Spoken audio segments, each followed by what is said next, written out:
All right, good afternoon or evening, everybody. How are y'all doing?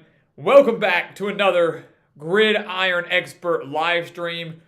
Our annual Wednesday ones to me are always kind of the most fun. We kind of take a look at some of the potential upsets coming up in college football, and typically we get some really good discussion on Wednesdays. I don't know what it is. People are just excited that it's Hump Day. Halfway through the week, it's night, so you only got 2 more days at work or school or whatever you're doing. We're getting over the hump, baby. We are getting there. We're close, which means we're another day closer to another college football weekend, right? Games really going on starting tomorrow. So we got a couple big ones: West Virginia, Virginia Tech on Thursday night, but Saturday is the day that we're really the most excited for. And let me grab my charger here for our camera. I just realized that was out. There we go. I can fix that. That would have been bad to go dead on you guys midway through. So, again, welcome back, guys, for another live stream. We're super excited. Got a lot to talk about today. Not only the topics that we have set up for you, but what you guys bring to the table. And you guys do such a good job of bringing discussion and debate and great questions to the chat every single week. Again, we do this on Mondays and Thursdays at 8 a.m. Central Time, and then every Tuesday and Wednesday at 7 p.m. Central Time. So don't be too surprised, Austin Pruitt, that we got another live stream because we're doing these 4 days a week, baby. We got our typical videos, and we got live streams on top of that. So I really can't complain too much. Hunter5657, good to see you. Again, the legend himself, the first ever caller on the Gridiron Expert, will forever own that title. And I say that every time because it's a pretty big deal. It's a pretty awesome deal. So Hunter5657, Tyler Campbell, Robert Sharpton, and don't worry, we're going to come back and hit all your questions. Just giving out some shout outs. My man Mike Myrick, his Seminoles 3-0. How about that? Right on the verge of cracking the top 25. Florida State looking really good. Mike definitely has y'all. That is for sure. He's definitely taking some good care of business down in Tallahassee. Let's see who else we got here. Let's see. Dion Thacker, Gridiron Expert, more like do the gritty live on the stream. Dion, I've seen your name pop up a few times. I haven't even been able to get to your comments these last few days, but I'm glad I got to that one. First off, thanks for being here. I hope you're doing well. It's been way too long. Secondly, do the gritty live on stream. I'll make y'all a deal. If Hunter goes, I'll donate $10 through the super chat if I did the gritty live on stream. Let me try to perfect my skill a little bit. I've done the gritty I think only once or twice in my entire career. Dion, you may have been there for that, and it didn't go too well. So let me perfect that a little bit. I'm sure it's still going to be god awful. But we perfect the gritty just a little bit, and I'll make you a deal. We'll come back and do that live on stream. But we'd also do it more if we got some more super chats and expert pick subscriptions. So we reached that goal of 100 subscribers, 100 sales by the end of the college football season. We'll make sure to be doing that. We'll do more than just the gritty. We'll do whatever the hell y'all want us to do. If we can reach that 100, we're already saying we're going to do this 24-hour live stream if we hit that 100 expert picks mark. Again, right there over on our website, thegridironexpert.com. So if we hit that, we're doing the live stream, we're doing the gritty, and we're doing pretty much anything else you want to throw out there. You want an egg cracked on our head? You want us to get some, just completely, covered in, feathers, whatever the heck you guys want us to do, we're going to do if we can reach that goal. Or if we don't reach the goal through the expert picks, if we reach it through the super chat, we'll do the same. So Hunter, I appreciate the donation. That would be honestly the cheapest amount of money I would do the gritty, just, off the bat. But who knows? Crazy things have happened on live streams, right? So, Dion, good to see you, man. Thank you very much for that. God, wouldn't that be something? Let's see. 904 Hurricane. Good to see you. Matthew Hazelhorse, of course, good to see you. Hoping his Wildcats can actually do something on offense against Oklahoma. We'll definitely talk more on that here a little bit as well. Sarah Brown, good to see you. Giving a shout out to Dion and strongly encouraging me to do the gritty, so I'm not surprised by that in the slightest. Luke White, good to see you. CCD, nice to see you as well. And Ty Halpern as well. Again, and we're going to address all of your questions throughout the night, and we'll shout out many other people as the night goes on as well. So, all right. Wow.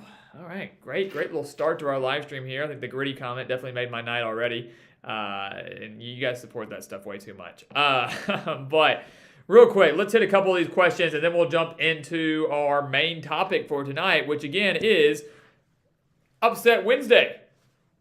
Upset Wednesday. You guys know that's what we do here on Wednesday nights. On top of everything else, we like to break down potential upsets. Again, teams that are double-digit underdogs that can maybe win a game outright. That is what we like to do on Wednesday. So we're going to come to that in a second. Just a little sneak preview. But today, breaking down some upsets. Don't have too many. But you're going to want to watch, stick around and find out who we think. Not saying that's going to happen, but who we think could pull off some massive upsets over the course of this weekend. So we'll get to that in a second. David Cattell, what's going on, man? Good to see you. Thank you so much for reaching out earlier today. It was great talking to you, and I really appreciate you being back here on the live stream. I was here last night. David, guys, is a new member to the GE Nation. Indiana fan, got a Hoosiers fan in the house. Don't have too many of those, so everybody welcome David again. We had Max here a couple weeks ago. Welcoming him to the nation. Again, the nation and the family just continues to grow. So, David, we appreciate you. We're happy to have you, along with Mark TR as well. FS Who Go Canes. Everybody get Mark and Mike, 2 M's, up here on the live stream. They bring y'all in and let y'all debate about Miami and Florida State when that game comes around later on in the year. All right, real quick, a couple questions that we're going to look at before we jump into the upsets. Let's see. Robert Sharpton says, my national championship game may be Alabama and Michigan. That's my hot take. But he thinks it's going to be Ohio State and Georgia. I think that was a game everybody wanted to see last year, right? It was Georgia's number 1 defense, which, I know Wisconsin technically had number 1, but come on. Georgia was clearly the best. I think everybody wanted to see Georgia, that defense, versus Ohio State in that offense. I think that was the kind of dream matchup for a lot of people. And we didn't even see Ohio State make the playoff last year. Michigan got to take on Ohio State. So you think about that, Michigan, if Ohio State beats Michigan, we probably do see a Ohio State-Georgia semifinal matchup in the college football playoff, which would still have been very important. And I think Ohio State probably would have given Georgia a better fight than Michigan did. But I think a lot of us would have been like, man, wouldn't it have been better if that had been the national championship? But yeah, who knows? Maybe that could be the case this year. Ohio State and Georgia. I think a lot of people think it's going to be Bama and Georgia again, or Bama and Ohio State. It's really going to come down to me, how they're seeded. I think the SEC champion's pretty much your guaranteed number 1 seed. I would, if Alabama goes undefeated, winning the SEC championship, they're the number 1 seed. Georgia, same thing. Even if Alabama or Georgia has 1 loss, and that 1-loss team wins the SEC over the other, could easily see them being the number 1 seed over, someone like Ohio State or Clemson or, Michigan, whoever it may be. It all comes down to the seeding for me for the national championship. Eddie, good to see you, man. Missouri and Auburn. Will I be surprised if Missouri beats Auburn? Not horribly. I'm still picking the Tigers to win that game. I do know it's Missouri's first trip there since joining the SEC, which would completely start another conversation here about how bad the SEC rotation is. And we'll touch more on that later tonight as well. But how bad, the fact that Missouri joined the SEC in 2012, right? 2012, I'm pretty sure, was when they joined the SEC along with Texas A&M, and they have yet to play at Auburn. That's a problem. That's a problem. If it's a rotating basis, it should have been at the least 7 years. I know we had COVID in there and things like that, but I know Auburn has traveled to Missouri once or twice, but it's ridiculous. It's a horrible setup. But yes, I would be a little shocked if Missouri beat Auburn, but Auburn's without TJ Finley. Auburn looked horrible against Penn State. I feel like this is a team that's completely checked out just 3 weeks into the year. They're ready to get rid of Brian Hardison. They have no leadership at the coaching position. They have no leadership at the athletic director position. So I think it's going to be a bit of an issue for them. So that's a game that's a Tiger Bowl that's not going to be that fun to watch, in my opinion. Austin Pruitt, thoughts on Michigan, Maryland? Should be a fun one. Michigan's first true test. They've played 3 cupcake teams, and now it's going to be an opportunity to see what they're really made of. Maryland's got the offense to put some points on the Wolverines, but it's at the big house. That Michigan defense is still legit. The offense, I think, is improved with J.J. McCarthy. Michigan should win that game comfortably. They've won the last 6. They've won 6 straight, I think, against Maryland, all by at least 21 points. So I don't really expect it to be much closer than that this time around. personally. I think Michigan, especially with the home field advantage, should take care of business. Let's see here. Robert likes West Virginia. Likes the West Virginia Tech game tomorrow. It's going to be a fun one. I agree. A little bit of a rivalry there. Luke White, good to see you as well. Let's see. Good question here from Ty. Why is Oregon ranked higher than Washington? Washington is undefeated, beat number 11 Michigan State, while Oregon is 2-1 and beat number 12 BYU. I think that's what it was. Two things with that, Ty, and I'll tell you what it is. The first thing is taking into account where these teams were to start the year. And that's what I think a lot of people, when everybody's complaining, and I could use another word for complaining, when everybody's complaining about the rankings, you're not taking into account where these teams are to start the year. For example, we are getting, some hate, if you want to call it that, from, having Utah ranked so high or NC State ranked so high. And they go, why? Well, because, for us, I had Utah ranked number 4 in my preseason poll. I had NC State ranked, I think, number 7 in my preseason poll. So one loss, especially to, quality team, like, Utah fell to Florida. Okay, not a big deal. Oregon, their lone loss was to Georgia. Okay, not a big deal. I think I had Oregon at 11th or 12th to start the season on our poll, right? When they fell to Georgia, I dropped them 10 spots, 10, 11 spots. They didn't move up much after week 2, but when you beat the number 12 team in the country by 21 points, still a number 12 team in the country that took down a top 10 team in Baylor, that means something. Oregon didn't just squeak by BYU, they crushed BYU. A BYU team, again, that has a resume-boosting win on their schedule with the win over Baylor. So factor all that in together, Oregon's win, the dominating fashion they won it in, factors in and weighs more heavily than that of maybe Washington, who, yes, beat Michigan State in dominating fashion, a top 12 team in dominating fashion, but their 2 wins were against, cupcake teams. So, yes, undefeated, sure, but, margin of victory, where Oregon was to start the year versus the Washington team that wasn't even ranked at all that kind of factors into these rankings. And ultimately, Ty, it's going to end up working itself out. Whether you agree or disagree with where the Ducks and the Huskies are right now, they're going to play each other later on in the year. So it'll work itself out. But the rankings, they're confusing, guys. I mean, I know ours confuse some people, and people aren't a fan of it. I know us especially, and many of you aren't fans of the AP poll. We're definitely not fans of the committee. You're never going to please anybody, right? You're never going to please everybody. I don't think you're going to find one set of rankings out there that everybody goes, I agree, that's really good. I have no arguments and no disagreements. You just can't do it. It's just not possible. But ultimately, I think these rankings will begin to work themselves out and sort themselves out, especially as we get into conference play and a lot of these teams start to play and beat up on each other. Let's see here. Who else do we have here?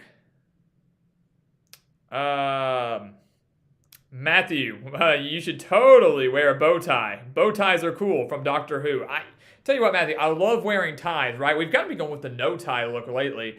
I've never worn a bow tie. Never worn a bow tie, believe it or not. I need to invest in one. I don't even own one. I own a bunch of real neckties, but I don't even own a bow tie. So I need to go invest in one, check it out, see how it looks. But you never know. Maybe we'll surprise you guys. One video or one live stream, and we're showing up in a completely different bow tie. We're thinking of actually starting something. I'm sure people love this. Thinking of diving into Wacky Wednesdays. Wacky Wednesdays, we got a couple wild polos in there, got a couple wild ties in there. So maybe kind of mixing it up and on these Wednesday live streams when we're talking about upsets, just talking ball, coming at you guys and wearing something different. I love the suits for sure, but maybe spice it up a little bit. I don't know what you guys think about that. Might have put a poll out there. Do you want to see Wacky Wednesdays? Do you want to see some wild ties or wild shirts, things like that? But if so, we might have to do that. When I went to high school, we used to have that. It was Wacky Wednesdays, and so people would wear crazy shirts and stuff like that. And then also every Wednesday there would be a guy on there that did wacky facts. It was like a cult, man. It was like every day on the morning announcements, we had one of the funniest guys in the school would get up there in front of everybody and deliver 3 or 4 facts that you probably didn't know, very obscure facts, but they're always really funny or really gross or something like that. It was just a really good way to start the day. But that was a tradition on every Wednesday, on top of us wearing crazy shirts, crazy ties, whatever it was. So might have to bring that over here to the Gridiron Expert. May just have to do that. Let's see. Robert Sharpton, all rise to Judge. Yes. Big night for Mr. Judge up in New York, right? Looking to break the AL record for home runs in a single season. He broke Babe Ruth's record last night. I've got my phone on me right here. I'm waiting for I'm not watching the game, but I'm waiting to get the alert that Aaron Judge has broken that record tonight. And if he doesn't break it tonight, he'll break it in the next few days. But it's a very, very exciting time for baseball for sure. Haley F. Never seen her name before. Never seen her name on the chat before. So Haley, good to see you. Welcome to the GE Nation. Welcome to the Gridiron Expert. She loves football. Who's going to win Arkansas A&M? Asking if Arkansas is a good bet. I don't know, Haley. I don't know. I'll tell it to everybody else. If you want to get our actual bets and predictions, you got to go over to the Expert Picks over on our website, thegridironexpert.com. So whether it's you or your dad or a brother or a friend or a coworker, spread the word. Get those picks. We're beating out 80% of the national analysts, guys. 80% of the national analysts each of the last 4 years. We're hitting over 63%. 63% of our bets. That is one of the best marks in the entire country right now. You're not going to find marks like that better in Vegas or from your local handicapper. You're just not. It's just not going to happen. That's not us bragging on ourselves. It's just listing the facts and the numbers. So spread the word. If you're not going to buy, tell a friend, tell a family member, tell a coworker. Because again, we want 100 of these by the end of the year. We want to grow. We want the super chats. We want this to help us grow and invest in studios and equipment and things like that. And this definitely helps that. And the beauty of the Expert Picks is you get a return on your investment because you're going to win a lot of money off of what we tell you to do. So definitely look into that. Definitely look into that. So, Haley, good to see you. Glad you're here. And we're going to get over to our main topic here in a second. I'm just trying to catch up on everybody. What's up, Wind? I think it's right. Will. I'm sorry. Will indeed. What's up, man? Good to see you. It's been a hot minute. Happy to have you here. Hunter, why isn't App State ranked? They look clean, and BYU is ranked above them. BYU, once again, deserves to be ranked above them. Again, kind of referencing what we were just talking about with Ty in the sense of BYU was already a top 25 team. They were ranked 12th in the country when they lost to Oregon. App State still has a loss to their name as well. App State still has a loss to their name as well to North Carolina. The win over A&M and Troy should have catapulted them into the low top 25 range, 23rd to 25th, somewhere around there. We have them in at number 25. I agree. I don't know why they're not ranked, but BYU still, to me, deserves to be ranked above them too, because what people are forgetting is that win over Baylor holds a lot of weight for BYU. One bad loss to Oregon does not mean the Cougars should drop completely out of the top 25 or whatever it is. That win over Baylor holds a lot of weight. Quality wins hold a lot of weight to keep a team in the rankings or to put them above a team, especially a Power 5 program that does have a quality win over A&M, but still has a shaky loss to North Carolina, who is 3-0, but are getting by the skin of their teeth every single week. And a big test on Saturday as the Tar Heels take on Notre Dame. That'll be a fun one there. And really kind of getting a good opportunity to see what Notre Dame and North Carolina are made of. The trajectory of these seasons will be determined on Saturday for both those programs. XO, Mount Hood, the Baylor pick will hurt my percentage. Ooh, bold. I like that. We're talking a little trash here. Interesting. That's interesting. We'll see. Good luck to Iowa State. Time will tell. We own up to our losses here, so if we miss that Baylor pick, again, that was one that was just straight up for us. We picked Baylor in our week 4 predictions yesterday. We'll come back with that on Sunday with our recap and see if Baylor was right and we were right, or if Iowa State pulls off the upset. Time will tell. Matthew, dressed pretty dapper, so bow tie on top would be awesome. We'll invest, man. We'll invest with Steven's $10 right here. I tell you what, that's what we'll invest with. Steven, thank you so much for that super chat, man. I really, really appreciate that. Do I think Iowa State will have a shot against Baylor this weekend? So we're going to back to Mount Hood a second ago. Yeah, Iowa State's got a great shot against Baylor. They really do. They 100% do, guys. There's a reason Iowa State is favored in that game, right? There's a reason Iowa State's about a 2.5, 3-point favorite entering the game. Ames is a very difficult place to play. People don't really understand that. I think Iowa State, especially under Matt Campbell, he has made Jack Trice Stadium a very difficult place to play for any opponents. I mean, we talk so much about Kinnick in Iowa. We're forgetting about Jack Trice. We're forgetting about Ames. So yeah, Iowa State's home field advantage is key. Here's my thing, Stephen. Here's what it really boils down to for me. And I said this yesterday in our prediction video. I said, look, we're picking Baylor because ultimately Baylor to me is more battle tested. You know, while they did lose that one big game to BYU, they probably should have won that game. They missed an extra point. They missed a couple field goals. One of them coming in overtime. Probably should have won the game in Provo. And you know, if they do that, they're still a top 10 team, and they're probably favored in this game. If we're being honest here. Iowa State, when they face Baylor, they'll be facing the best team they've seen all year. They'll be facing the most complete team. Because who has Iowa State beat? Their best win was over Iowa. And while that was tough, they beat them at Kinnick Stadium. They snapped that 6-game losing streak, which was huge. But we all know that Iowa has no offense at all. We know they have a very strong defense. So when it comes to defense, Iowa State has already faced one of the best in the country. They have faced their toughest defensive test, arguably, of the year in Iowa, but have by no means faced the toughest offensive test, and that will be Baylor so far. Baylor owns that edge offensively. And so what it comes down to for me, yes, is Iowa State have a fighting chance? 100% they do. They've got a great chance. I love Hunter Deckers. He's doing extremely well. The offense, I think, has been way better than people expected after the loss of Brock Purdy and Breece Hall and guys like that. They've really taken off and looked really good. The defense, once again, very strong, especially in the front seven, and that's going to be a key here. If Iowa State can make Baylor one-dimensional, and they can get pressure on Blake Shapen, who's been solid this year but hasn't been, lights out, they do that, they win the game. And there's no doubt about that. But I think ultimately Baylor has enough. I have a lot of faith in Shapen. I have a lot of faith in their skilled players that are kind of rising to the occasion of these last few weeks. We knew that was going to be a concern earlier in the year. They're picking things up now. I think that does just enough. And bottom line, too, is Dave Aranda is one of the best defensive minds in the game. And I genuinely think that he's going to find a way to shut down this Iowa State offense that has been very explosive, but again, hasn't really faced anybody. So it's going to be close. The last few meetings between these programs have been very, very close. Last year was just a 2-point game in Waco, but I like Baylor by just a little bit against Iowa State. But yeah, by no means is this going to be some sort of, at least I don't think, some sort of blowout on either side. By no means do I think Baylor runs away with this game. By no means do I think Baylor's a shoe-in to win. I would not be shocked if Iowa State wins that game. Not at all. But for now, we're going to be picking Baylor. But Steven, great question. Great question. I love getting to talk some Big 12 ball with you and definitely getting to talk some Iowa State. I know Cyclone Mitch, and Cyclone Steve and Cole Converse would always love that, getting to talk about their school. So thank you again for that super chat and that question. I really, really appreciate it. Let's see here.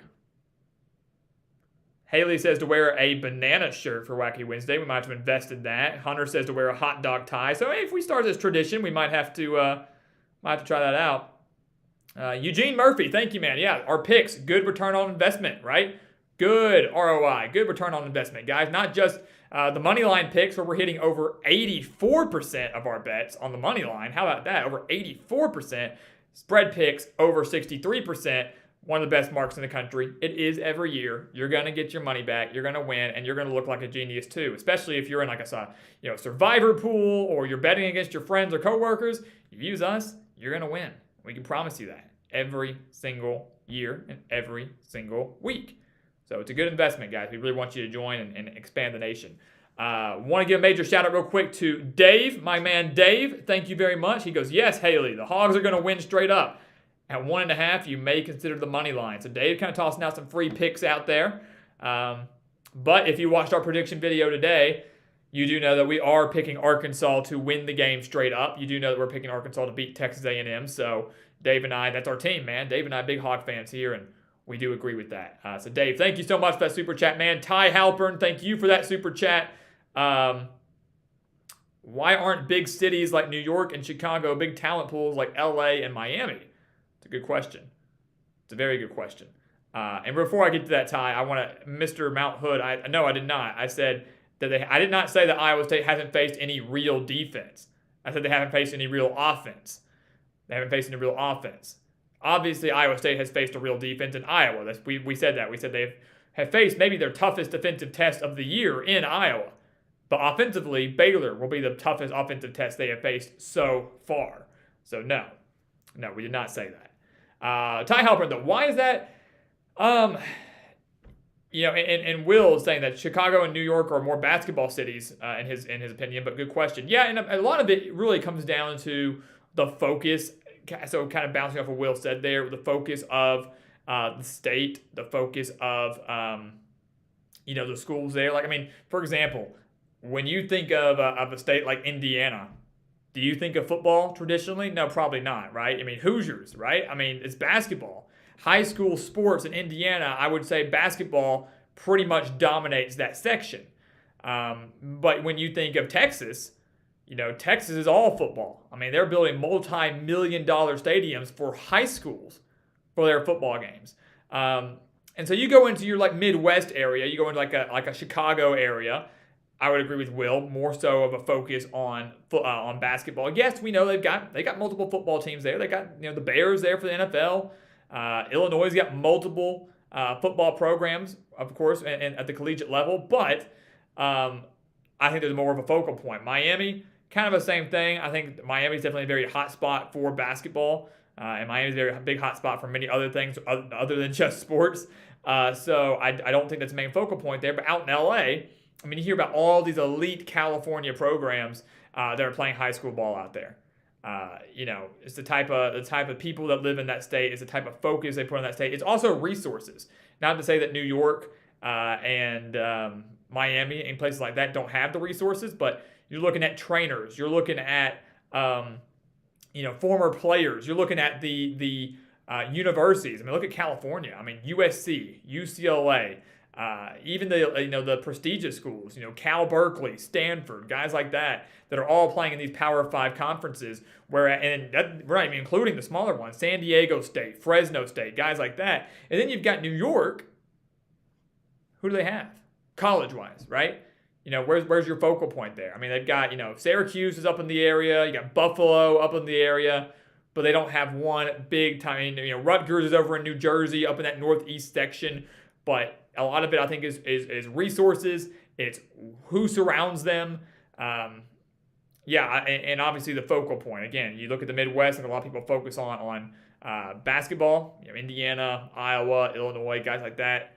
And then out west, you kind of focus a little bit more on football. And obviously in the South, why is Texas such a hot spot? Well, it's because of football. It's because you're an athlete. And the last thing I'll touch on that is, a lot of parents, when you've got a very good athlete in your family, they do look at putting their son or their daughter, whoever it is, in a good spot to thrive, not just academically, but obviously athletically. So if you're at a little small school in Illinois, and you've got and we're talking football here, you've got a son who is just phenomenal at football. He's got a lot of speed. He's got a great arm, or whatever position he plays. You're going to put him in a school, try to put him in a school where he's going to get noticed, school choice, right? So whether you move to another state for that opportunity, whether you move him to a different school for that opportunity, you're trying to put him somewhere where they're going to play good competition, and they're going to have better resources and a better opportunity to get recruited and noticed by the top dogs, of course, assuming they're that good. So a lot of factors going into that. But excellent question, Ty. Really, that was a really good one. We don't talk much about recruiting and the national scene, but I really like that question. All right.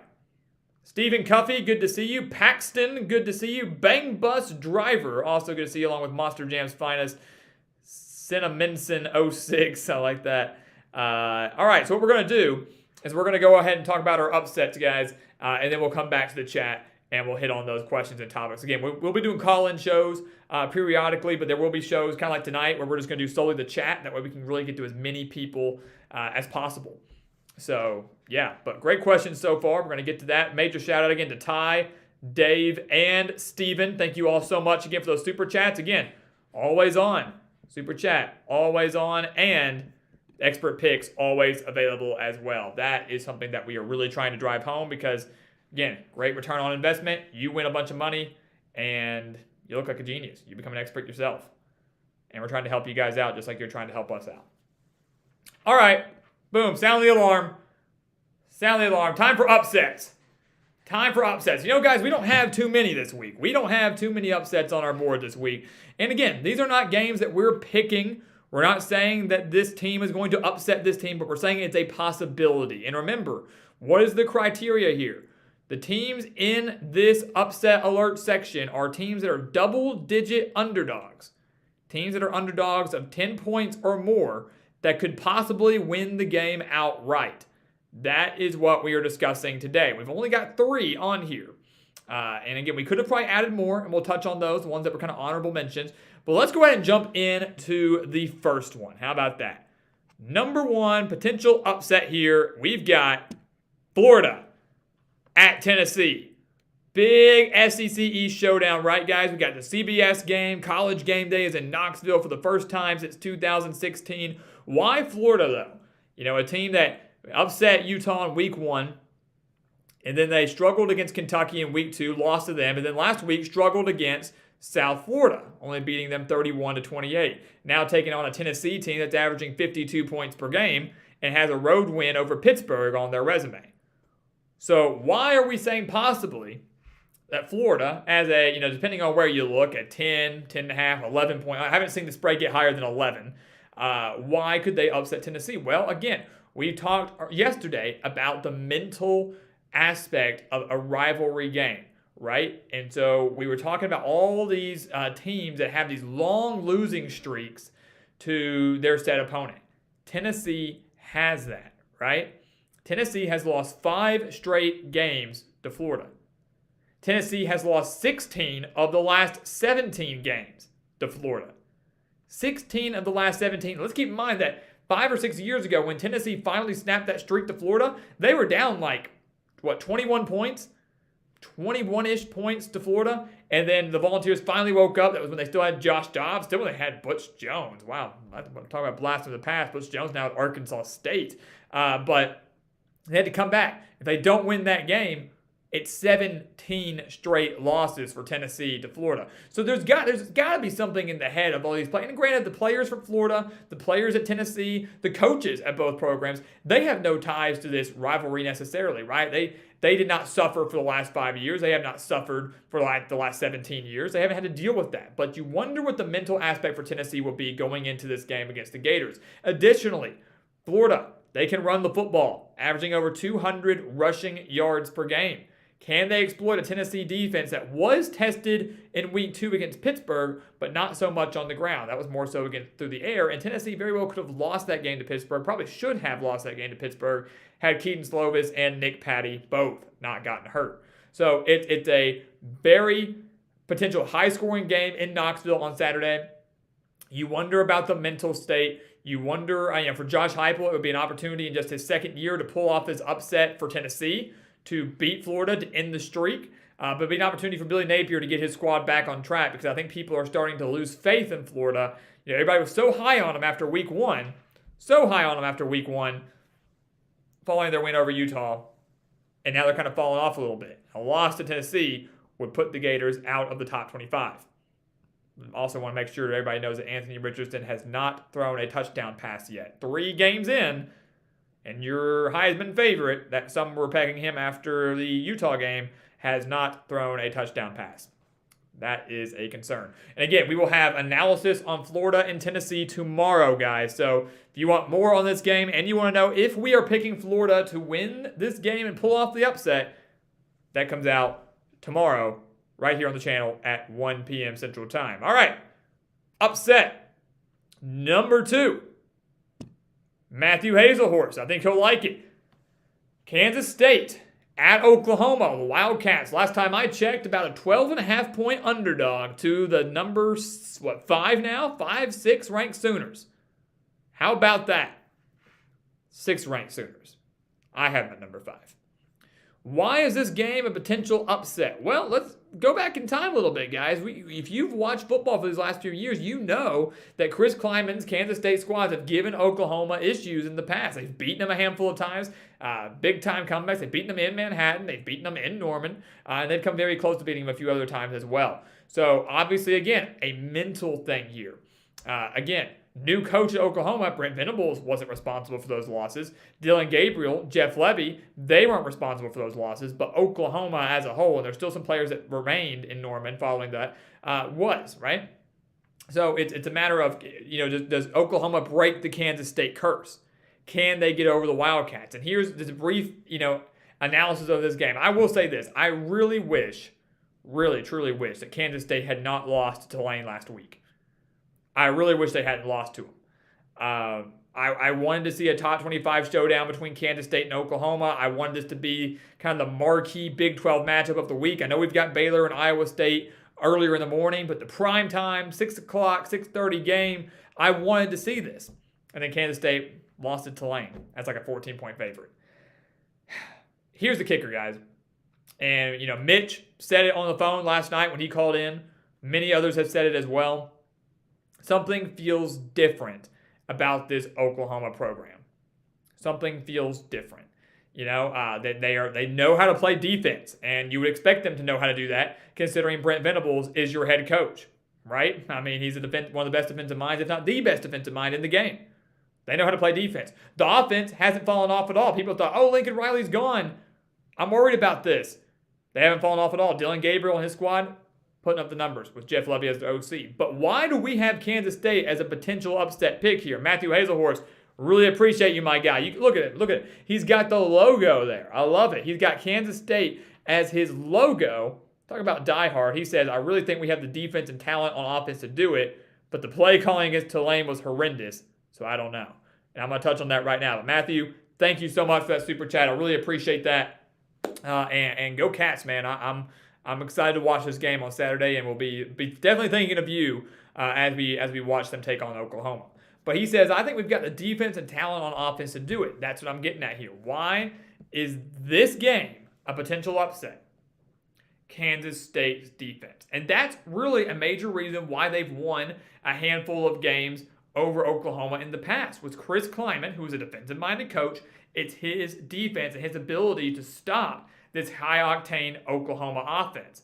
The Wildcats do have a phenomenal defense, guys. They shut out, South Dakota in week 1, allowed like 12 points to Missouri in week 2, and then lost, 17-10 last week to Tulane. But, that game was tied at 10 for the longest time. And, again, Kansas State probably should have won that had it not been for poor, very poor play calling. I mean, I was watching that game, Matthew, and I think it was like, ultimately, the changing of the tide of that game was the 4th and 1 from about midfield. Kansas State decided to run a speed option, and if Adrian Martinez had actually pitched the ball out like he was supposed to, probably would have picked up the first down, probably would have gotten Kansas State a little ways later in field goal position, could have won the game. But instead, Tulane stuffed them because Martinez didn't pitch it, and Tulane ended up getting the ball at midfield with little time left and won the game. Adrian Martinez is struggling to throw the ball, guys. He had that issue at Nebraska. I thought it would improve at Kansas State, and it hasn't. But ultimately, what it comes down to is the defense for Kansas State is very strong. They have the capability to slow down Oklahoma. What they have to do to win this game in Norman is run the ball very effectively, which they can do with Deuce Vaughn, and they can do a little bit with Adrian Martinez, but Martinez is going to have a heck of a game through the air. Brent Venables in Oklahoma defensively, they are too good to allow this game to allow Kansas State to win the game or stay in the game being one-dimensional. They're too good for that. Way too good for that. Way too smart for that. So Chris Kleiman and Kansas State are going to have to pull out all the stops and find a way to get a boost offensively, maybe smarter offensively, for them to pull off this upset again. It's a 12.5-point underdog last time I checked in Norman. But don't sleep on them. History says Kansas State can and very well could win on Saturday. So, excuse me, that's not a call-in number. My mistake. Click the wrong one. No call-ins tonight. Tomorrow morning, yes. Upset alert number 3, the last one of the night. And then we'll get back to the chat. Last one of the night. Potential upset here. We've already talked about them tonight. Here we go. Stanford and Washington. How about that? Going out to the Pac-12. So we've talked SEC, we've talked Big 12, and now we've got Pac-12. Stanford, about a 2-touchdown underdog to Washington, who now cracked the rankings at 18th in the country following their victory over Michigan State. Now, you're going to be asking yourself, why? How? Stanford? Really? how are they a potential upset pick here in this Pac-12 rivalry? Well, here's why. First off, there's a guy named Tanner McKee, quarterback for Stanford. If you love offense, guys, there actually might be a pretty good quarterback battle going on here between Tanner McKee and Michael Penix. That's going to be a lot of fun. Michael Penix had a phenomenal game last week against Michigan State. Had like 397 yards and 4 touchdowns. It's truly unbelievable. But another reason why this game could be a little bit sketchy, right, is the fact that Stanford has not only won 3 of the last 5 games against the Huskies, but 4 of the last 5 games have been decided by 1 possession. So it really doesn't matter, how good Washington is, how good Stanford is. And it's been a while since Stanford's been pretty good. Not like the team we used to see back in 2010 to 2014, early 2015 actually. It doesn't matter. We've seen a lot of close matchups here. And this is a prime spot for Washington. High off the win over a top 12 opponent. They're high on themselves. It's a classic letdown spot. The classic letdown spot where Stanford could just stroll in there. McKee could have a game of his life against a good Washington secondary. Let's not forget that. Good Washington secondary, but goes out there and has a big game. As Steven just said, Stanford will not have their starting running back. Correct, sure, but Stanford didn't have much of a running game to begin with. Stanford wants to win. They got to win through the air. That's how they're going to do it. But Washington, again, anytime, and I'm always very cautious with teams that are coming off a big win. I'm always very cautious for that, right? Washington, fresh off that big win over Michigan State, possible letdown game. Anytime a team beats Alabama, I worry if they're going to come off a letdown game. Because you're riding that high and you think, I'm invincible. The next game's against Stanford, unranked team, no way. And then they come in and beat you. Yes, we know. They are without their starting running back. We are aware of that, Steven and Dave, as you mentioned. But again, Stanford never really had much of a running game to begin with. Yes, McKee is immobile, but he's got a pretty good arm. He's one of the highest touted quarterbacks going into the draft for a reason. I'm not saying Stanford's going to win this game. Again, we didn't say Florida's going to win. We didn't say that Kansas State was going to win. We're not saying Stanford's going to win. We're saying these are possibilities. These games could be a lot closer or could result in upsets outright if these favorites do not watch out. And kind of funny how all of our favorites, Tennessee, Oklahoma, and Washington, are all at home. How fitting is that? But again, watch out for that, guys. We're going to recap that in 1 second. I want to give my shout out again to Matthew Hazelhorst again with another clutch super chat. Thank you very much. Again, really appreciate that. He says, C. Martinez is the opposite of Nebraska now. There he threw like crazy, but turned it over too much. Very true. Now he's scared and won't throw it deep. 0 interceptions, I guess. I think he'll open up this game. And that's going to be the key, right? It's kind of funny how that works. But we knew, Matthew, that Chris Klieman was going to try to utilize, the RPO-style offense with Martinez and Deuce Vaughn. When you have one of the best running backs in the country and a quarterback that is very, very mobile, you're going to do everything you can to just run. The problem is you would think run, and faking the handoff a lot would eventually open up the pass, as you say. I think he'll open up this game. You'd think he would. You'd think Kansas State would, but they really haven't. They haven't really taken many shots downfield. They haven't really been going very vertical. Been a lot of short, intermediate passes there. Very run heavy. You can't beat Oklahoma just by running the ball all night long. Gonna have to open the game up through the air. Gonna have to open it up through the air. I 100% agree with you there. And I think Chris Klieman understands that. I think he understands how poor the offense was last week, and that when you're facing an elite defense like Oklahoma on their turf, also, you have nothing to lose. The way I view it is, you want to win the game, and we know it's possible to win the game, but you're not favored. You're not favored to go in out there and win this game. So I'm not saying go crazy. But recognize, hey, we're not supposed to win this game, so what the heck? Let's open it up. If there's a time to let Adrian Martinez, let him loose, go to town, this is it. Because defensively, they have faith that they can shut down Oklahoma and give their offense opportunities. And that's going to be the key. Taking care of the ball, giving your offense opportunities, and that's going to be Adrian Martinez trying to go vertical. So 100% agree with you on that point there, Matthew. And I want to see it. There's so many quarterbacks and so many teams that frustrate me when they get stagnant in their play calling. Arkansas, you guys know, is one of them. I get very frustrated from time to time with Kendall Briles and his play calling because it's very up-tempo, right? But, it's a traditional run, pass. Very rarely does KJ Jefferson take very many deep shots. And they don't take those, typically Arkansas doesn't take those deep shots until they feel the need they have to. It's like, oh crap, we're down 10-0, 17-0. We got to start passing the ball. Really? I could have told you that. Anybody could have told you that. From an aggressive standpoint, I think, teams that like to bully you up front, like Kansas State, like an Arkansas, guys that want Illinois, even going to the Big Ten, beating them up, wanting to run the football, guys like that. It's run. Eventually, you would think that's going to set up the pass and allow your quarterback to take shots deep. Sometimes they don't even allow them to do that, and that's really frustrating I'm sure as a player, but definitely as a fan watching it, trying to coach from the sideline, coach from your couch. You're like, throw the damn ball. How hard can it be? We've run it 10 times in a row. We just ran it on 3rd and 8. Throw the ball. And so I get it. I get it. That was a bit of a tangent there. But Matthew, thank you very much again for that super chat. I really appreciate it. All right. So again, just to recap, and then we're going to come back to the chat real quick as we are hitting the first hour here on the Gridiron Expert live stream. Upset alert. The 3 games we mentioned were, again, Florida at Tennessee. Can Tennessee end their 5-game losing streak to the Gators? That is the $1 million question, and we will have that answer for you tomorrow, 1 p.m. Central Time, right here on the channel with our official Florida and Tennessee prediction, just like we had with Texas A&M and Arkansas today. So stay tuned for that. The other one, as we just talked about with Matthew, Kansas State and Oklahoma. Can the Wildcats continue their success against the Sooners, this time in Norman, against a Brent Venables-led defense and an offense that has not missed a beat despite the loss of Lincoln Riley? So that's another big game there. One of the biggest Big 12 games of the weekend. And finally, Stanford at Washington.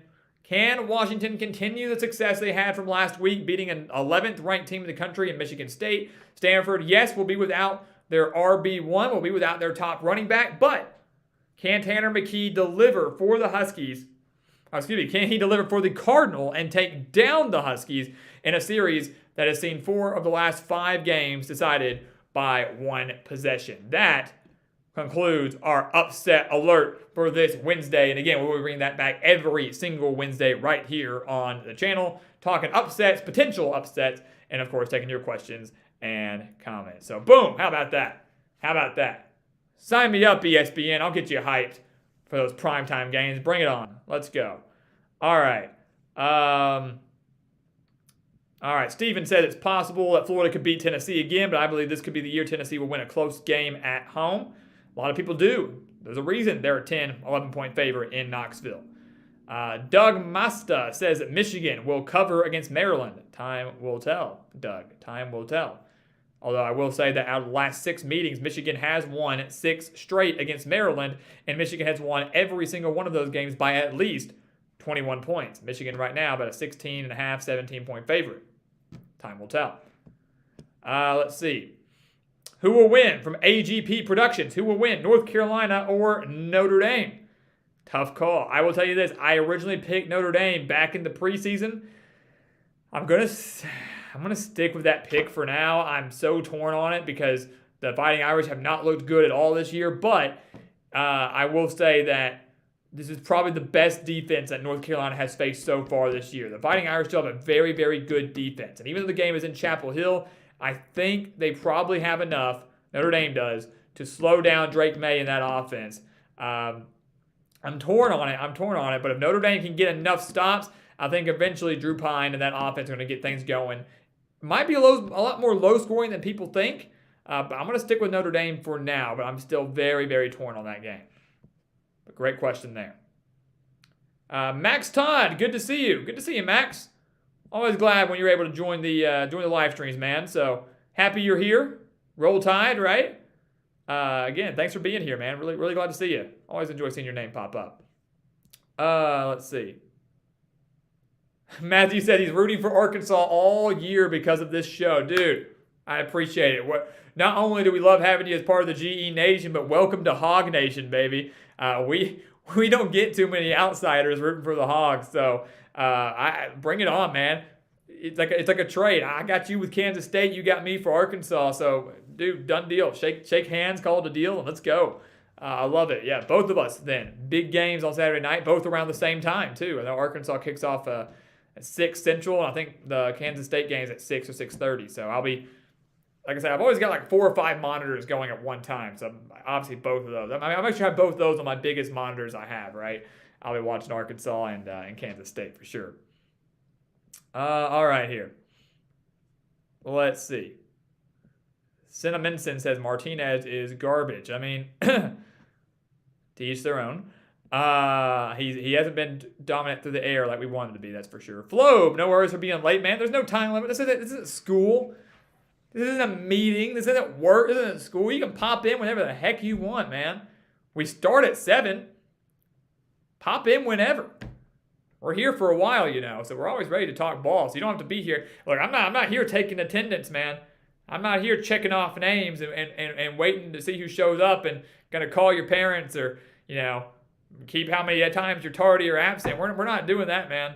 So show up whenever. I know people got stuff to do. People got lives, right? So whenever you can be here, be here. We love having you, so no worries. David Cattell, Washington. Yes, Michael Penix transferred from Indiana along with the fired offensive coordinator, a former Michigan quarterback. Penix was very injury prone at Indiana, never finished the season. Very, very true. Very true. And that is one of the things that I'm really kind of one of those stories that people aren't talking about enough, David, is Michael Penix and how healthy he's been. And knock on wood that he stays that way, right? Because he really is talented. That 2020 COVID year where Penix was healthy for the majority of that season up until the end when Indiana was, what they go, like 6-2, was pretty special. Was pretty dang special.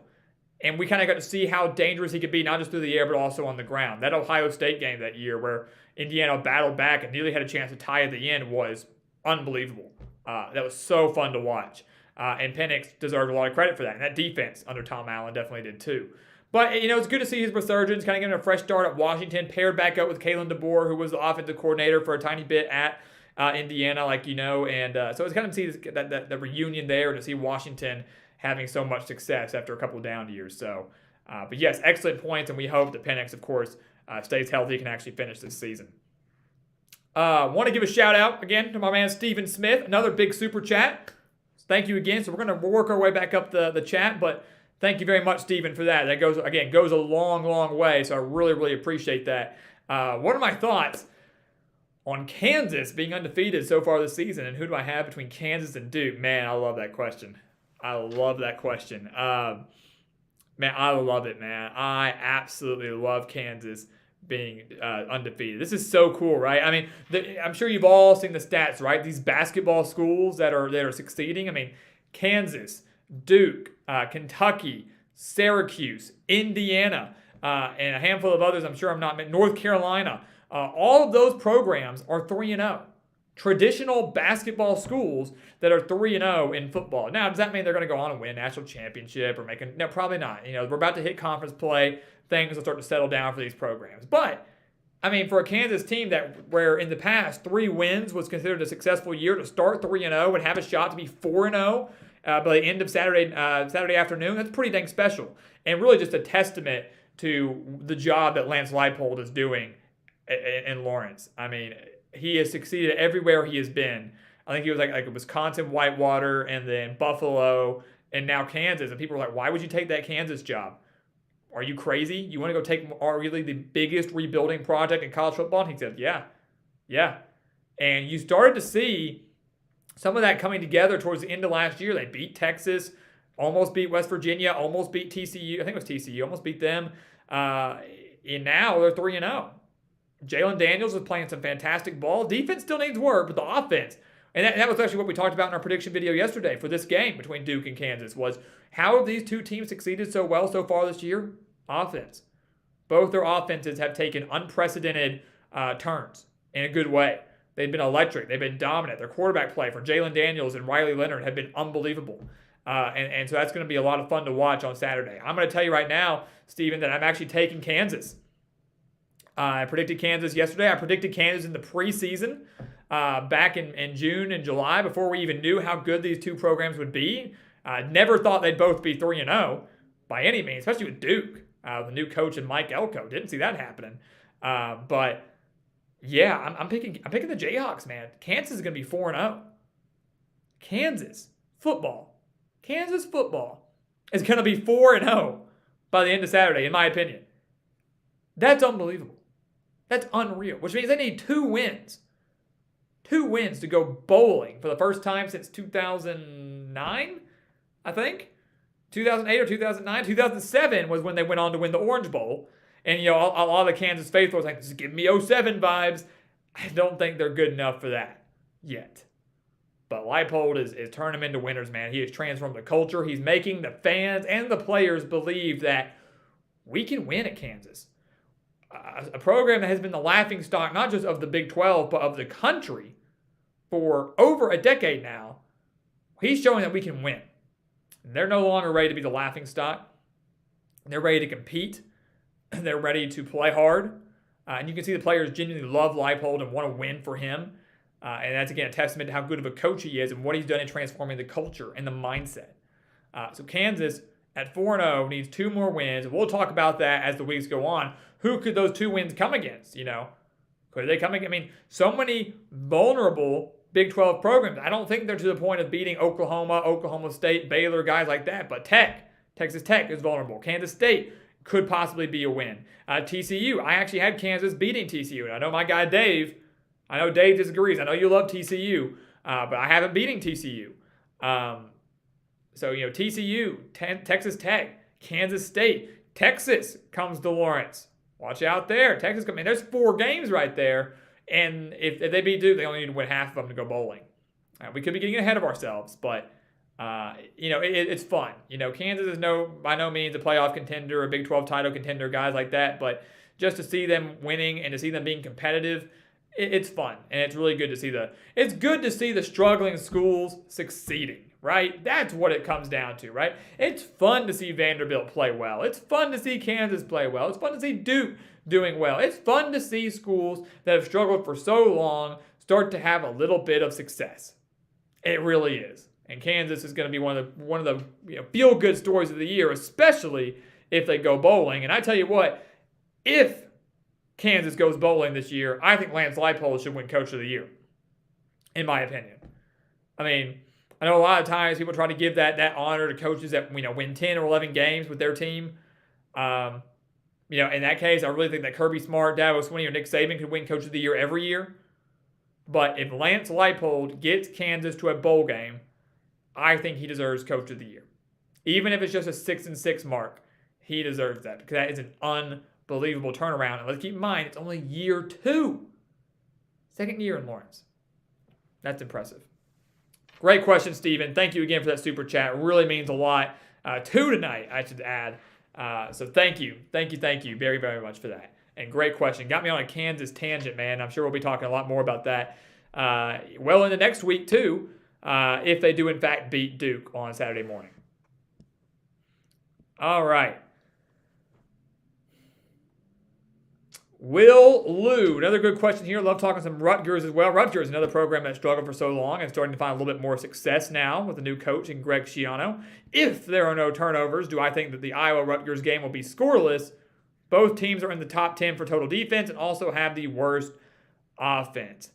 I don't think it'll be scoreless, but it could easily be like a 3-0 game. Both these defenses are so good. As you said, top 10 for total defense. They've been so good. Both teams have major quarterback struggles and issues. So I don't think it's going to be scoreless. I think they're going to find a way to get, one bad punt, a blocked punt. Someone goes for it around midfield, doesn't get it. I mean, field position is going to be the key here, right, Will? And that's the biggest thing. I don't see either of these teams having very good, long, sustained drive. So if you pin Iowa or Rutgers consistently inside the 20, or most of their drives are starting, at like a touchback, 25-yard line, I don't see many drives for either program going the length of the field. I just don't. I can see them getting into the opponent territory and stalling around the 40, 30, holding them to field goals, and then you got to make them. That's easier said than done, too. So, it's going to be a sloppy, ugly game on Saturday. It really is. That's not, for me, must-see TV, but in a way it is must-see TV, right? It's like, is that one of the marquee matchups of Saturday? No, it's not. But it's going to be fun to watch. It's going to be fun to watch. Hard to watch, but fun to watch. But Will, I'm right there with you, man. I'm sticking with Rutgers. I'm on your side. I'm sticking with Rutgers. I think they're going to be able to get the win over Iowa, man. I really do. I picked that back in the preseason. I think offensively they actually own the edge.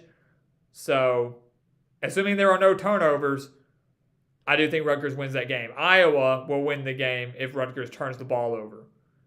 And that sounds kind of hypocritical, right? I don't know if Rutgers can do the same. If Spencer Petras throws multiple interceptions, depending on where those interceptions are on the field, I don't know if Rutgers can take advantage of those to turn them into points. And Dave's saying that too.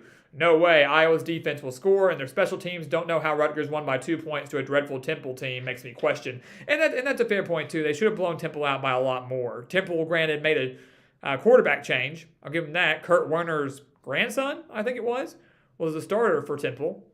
But I really thought Rutgers would win by a lot more than that. But it's gonna be a slow-paced game, a low-scoring game. I hope both teams take care of the football because honestly, I want to see one of those offense have to. God, imagine how many overtimes we could go into on Saturday if Iowa and Rutgers go into overtime. Really, the offenses are so bad and so dreadful. I know, even with 2-point conversions, you could easily see 6 to 8 overtimes in that game, which would be pretty awesome. All right. Let's see here. Catching up on the chat here. Ken Sterling, good to see you. Go Beavers.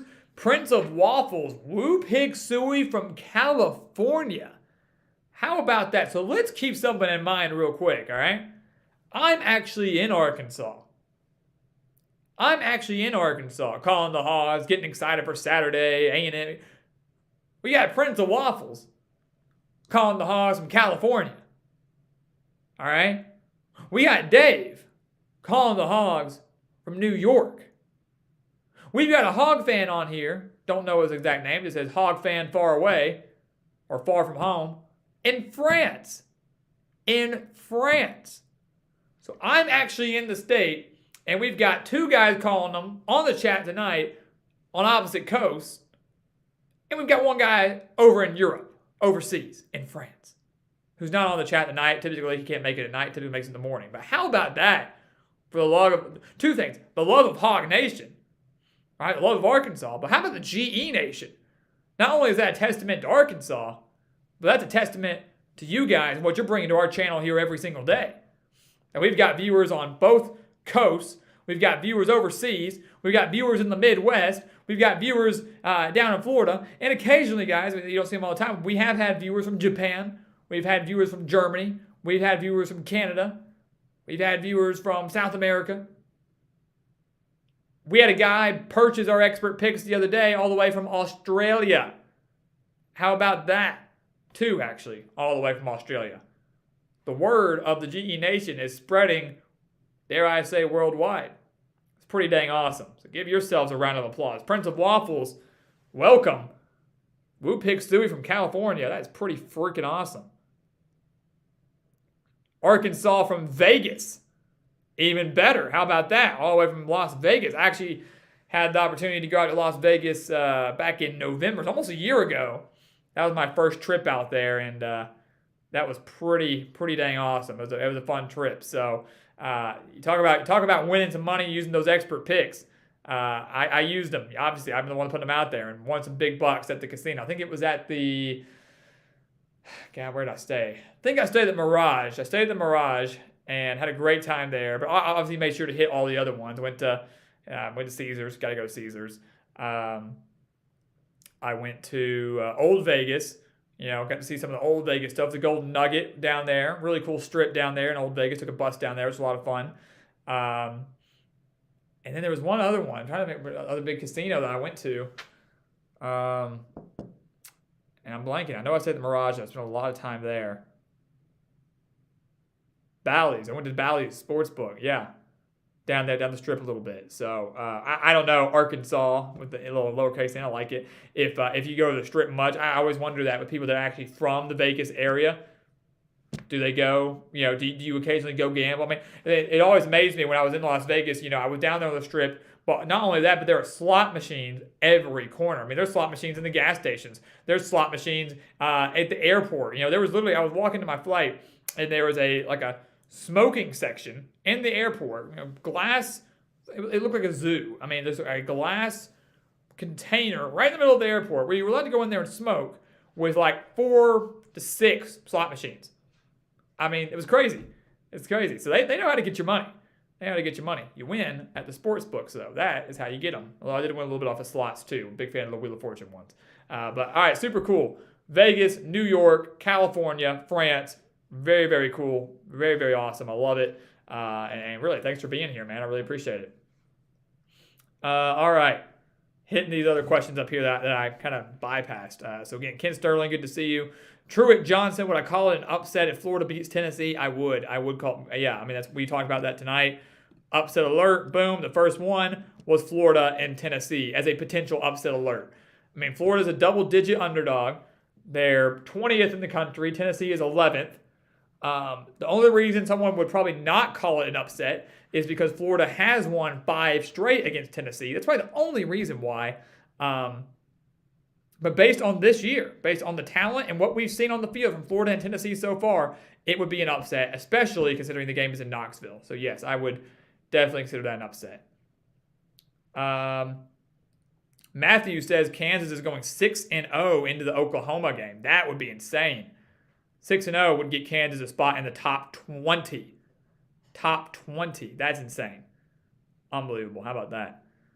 Let's see here. Flo says Florida, Tennessee, biggest game of the week. We'll have analysis on that tomorrow. Again, Florida, Tennessee video coming out tomorrow right here on the channel. Can't find it anywhere else. Flo, do I think Arkansas makes it into the top 5 if they beat Texas A&M? Probably not.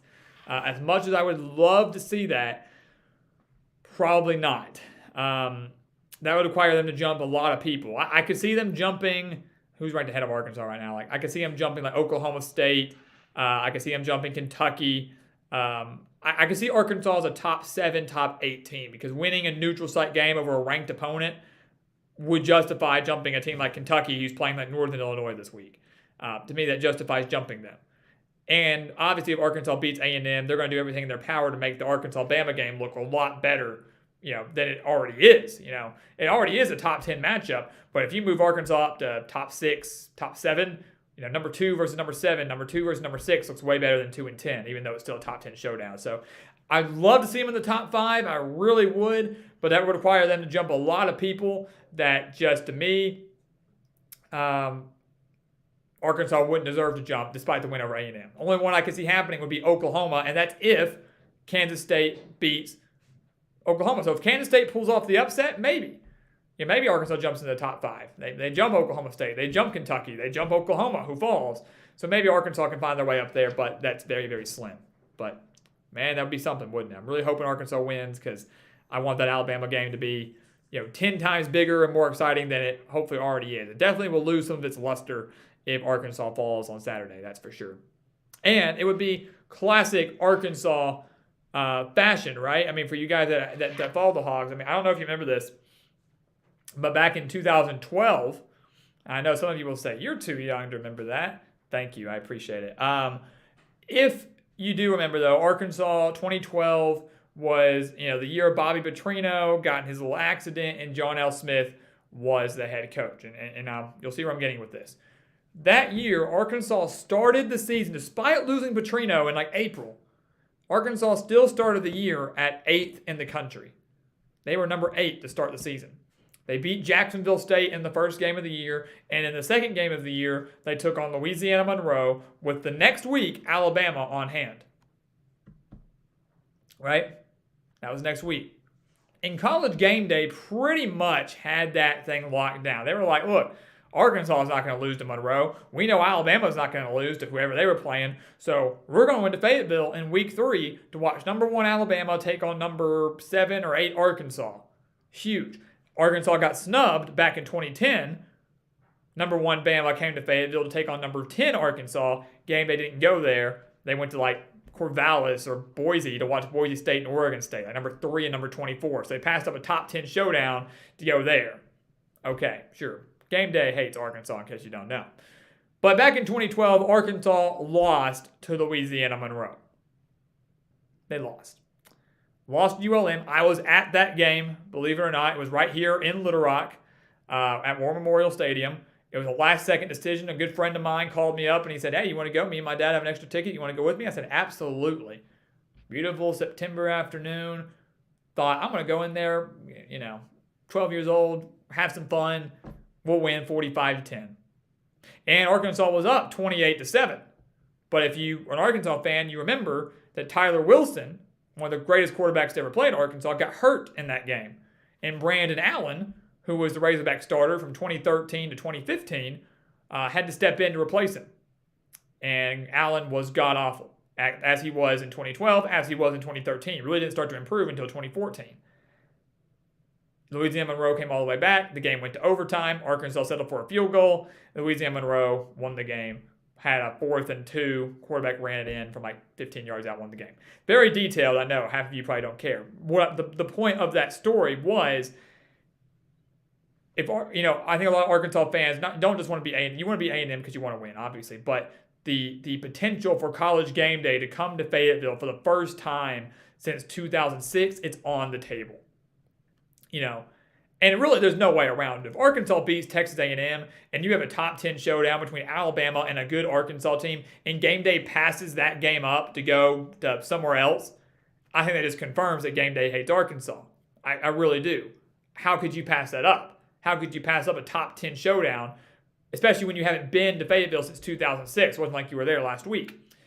But after that loss to Louisiana Monroe back in 2012, Kirk Herbstreit actually tweeted out, he was like, way to go, Arkansas. I was like, we were coming to you, and you blew it. Literally, that was like a tweet that he tweeted out. And basically said, like, y'all screwed yourself. We were packing our bags, getting ready to head and put out the announcement, and you lost to Monroe, and so we're not coming to you now. And it was probably a good thing, because Arkansas was terrible in 2012 and lost that Bama game 52-0. But, moral of that story is, Arkansas, they need a win against A&M to keep the excitement of the Alabama game alive, to keep the hopes of College Game Day coming to Fayetteville alive, because if Arkansas loses to Texas A&M, Game Day is out of the question. The excitement around the Bama game goes down tremendously. Is it still exciting? Yes. Is Arkansas still going to be ranked? Yes. But it loses a lot of its luster. You're going from a top 10 matchup to maybe a top 20 matchup. Top 10 sounds way, way better. A lot is riding on this game for Arkansas. Not so much for Texas A&M, but for Arkansas. Not just to keep, the season alive and their playoff hopes alive and things like that, but to keep the excitement alive for Alabama. And the Razorbacks have to be very careful to not overlook Texas A&M for Alabama. And I don't think they will. I think they did that last week against Missouri State. They're lucky to survive. I think they were looking ahead to Texas A&M. Pittman will not allow it to happen again. So, long tangent there. If you're an Arkansas fan, you probably liked it. If you were not, you were probably like, please end. Like, when are you going to stop? But anyway, I moral of that story too, I witnessed one of the biggest upsets in college football history when Louisiana Monroe took down number 8 Arkansas back in 2012, and it was rough. It was rough. We've seen tons of upsets between now and then from multiple different teams, but I was there in person, witnessing it live, and it was just crushing. And that was the beginning of the end for Arkansas football until really Sam Pittman came back around in 2020. That started the end. Lost to Monroe, 4-8. Bielema comes in, 3-9. Bielema's god-awful, has a couple decent seasons there and there. Fire him. Chad Morris comes in. We know how that went. I mean, that Monroe loss tanked us. That sent them into a tailspin. I can say I was there. Dave, thank you so much, man. Very, very much. Who knows college football like GE? He's going live and able to answer most questions regarding most teams. I appreciate it. Thank you. Thank you very much. Really, really appreciate that. Thank you for that very generous super chat. Really means a lot. And guys, as we mentioned, it goes a long way. But that's our goal here, right? We are going to sit here and answer your questions about just about every team possible. We want to talk about your teams. We want to talk about the big games. We want to talk about the coaches, the players, the climate. We're here to talk about that. We're not just some homer. I'm a Arkansas fan. You just heard a lot about that, but I don't only know Arkansas. I'm going to be able to talk to you about Rutgers or Texas A&M or Duke or Kansas or Missouri or, Kansas State, USC. I mean, you name the school, we can talk about it for you. We really can. And we look forward to doing that. So, Dave, I appreciate it, man. Everybody that has donated tonight, I appreciate it. It goes a long way. I know you guys get tired of hearing about the super chats and the expert picks, but that is what fuels us and funnels us and keeps this channel alive.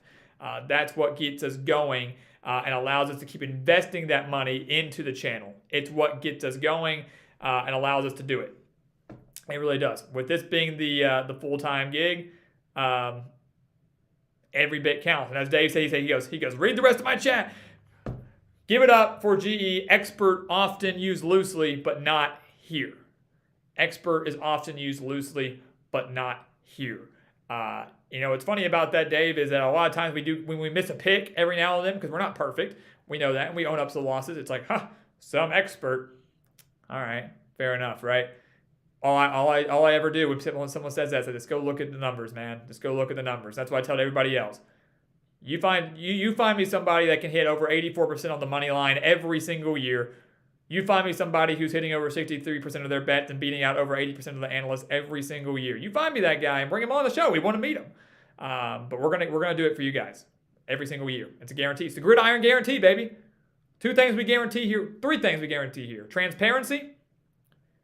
Gridiron expert guarantees. Transparency / honesty. Winning. Constant winning. And guaranteed responses to your emails, to your comments, whatever it is, you got it. The 3 G's, Gridiron Expert guarantees, transparency, winning, and responses / engagement. Always. Never going to stop. So, Dave, thank you so much for that. And Max, thank you so much, man. Another big super chat donation. Thank you so much for that. Really, really appreciate it. He goes, I went to Atlantic City with a friend. He won $30,000. Holy crap. On a slot machine. He goes, I won nothing. Arkansas will beat A&M, then Bama comes to town. Max, I tell you what, we're going to have a lot of fun next week on these live streams if Arkansas does, in fact, beat Texas A&M. They take down A&M, we're going to have a good time. I can promise you that. But thank you so much for that super chat. Hate that. That's frustrating, isn't it, with those slot machines?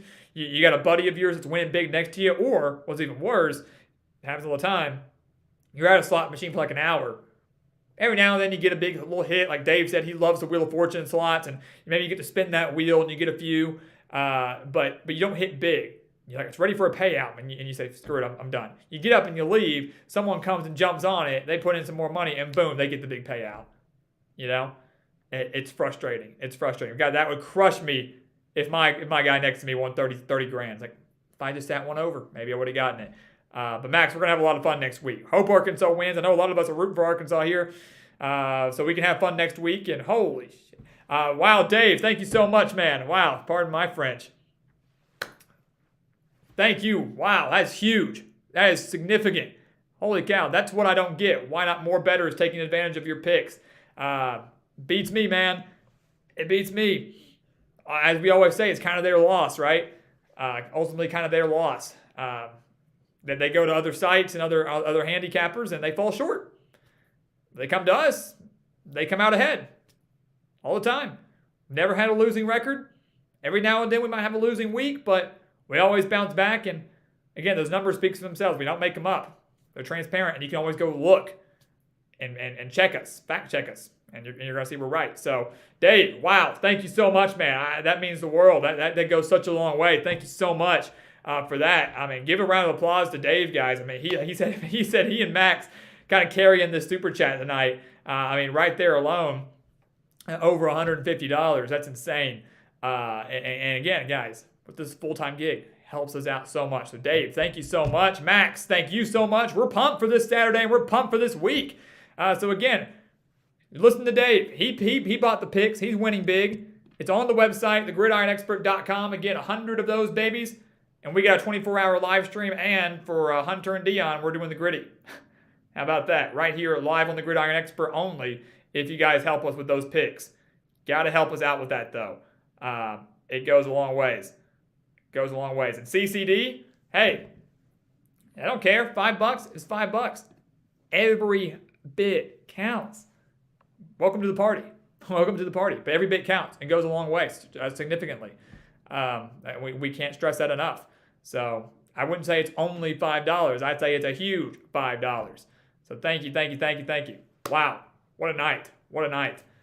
Let me calm down and get back to some of these chats. But Dave and Max and CCD and Steven, who donated earlier this morning or earlier in the chat, thank you all very, very much for that.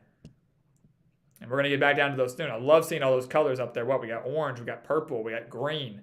How about that? Pretty sick. It's pretty dang awesome. Arkansas says he doesn't use the Las Vegas Strip too often. He just bets at local casinos. And I respect that. I think if I was a local, you could a lot of tourists, a lot of out-of-towners hitting the Strip, the big flashy ones. Just go to the local ones and it works, especially if you're doing sports gambling, just placing down sports bets. You're not really hitting the tables or the slots. I get that. I get that. And he says he only plays sports books. So yeah, no really big need to go to the Strip for that stuff. But yeah, Ken, thank you. Circa, Mandalay, MGM. I went to the MGM. That's where I was. MGM, Bellagio, yes, went there as well. So those are really cool. Stayed at the Mirage. We got to check out all those. And Circa has a sports book in the swimming pool. How sick is that? Sounds like next time I go out there, I'm going to be staying at the Circa. That's for sure. Will is correct. 22. I'm 22, not 24. So I was 12. I was 12 years old when I watched that ULM game in Little Rock. That heartbreaking game in Little Rock. Ben Orman, who's my pick this week? Duke or Kansas? It's Kansas, as we talked about earlier. We got Kansas winning the game over Duke in the battle between the basketball schools for the shot to be 4-0. How about that? How sick is that going to be? But that's who we're taking there. Pretty dang sick. And I just saw a super chat. I was actually going back up there. I was reading some of his other comments, but Ben, thank you for that super chat, man. I really appreciate it. Duke or Kansas? Picking Kansas. I love Jalen Daniels. I love Lance Leipold. Kansas is about a 7-point favorite in that game. Some think it's too high. Some think it's too low. Like Goldilocks, we think it's just right. But I'm excited for that. I'm really excited to see what comes of that game. And regardless of who loses that game, really, I mean, both fantastic starts for these programs that are dealing with younger, meaning in their tenure, head coaches with Elko and Leipold. I mean, both of them starting 3-0. That was pretty unprecedented and unexpected. So that's a really good start for them. So yeah, that's our pick there. Tyler Campbell, thank you so much, man. Wow, and I love that comment. Out of all the YouTube creators, you seem to actually do your due diligence. Only one who isn't sleeping on the Hokies. Go Tech. Hey, go Tech.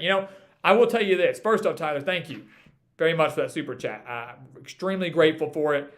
Just like everybody else up here. Super, super grateful. And it means a lot. One thing I really love about, engaging with you guys on the channel is, I get your point of views for your favorite teams. And I've never had other than Arkansas, which is my team, everybody has their team. I've never had a specific loyalty or a hatred even towards certain programs, right?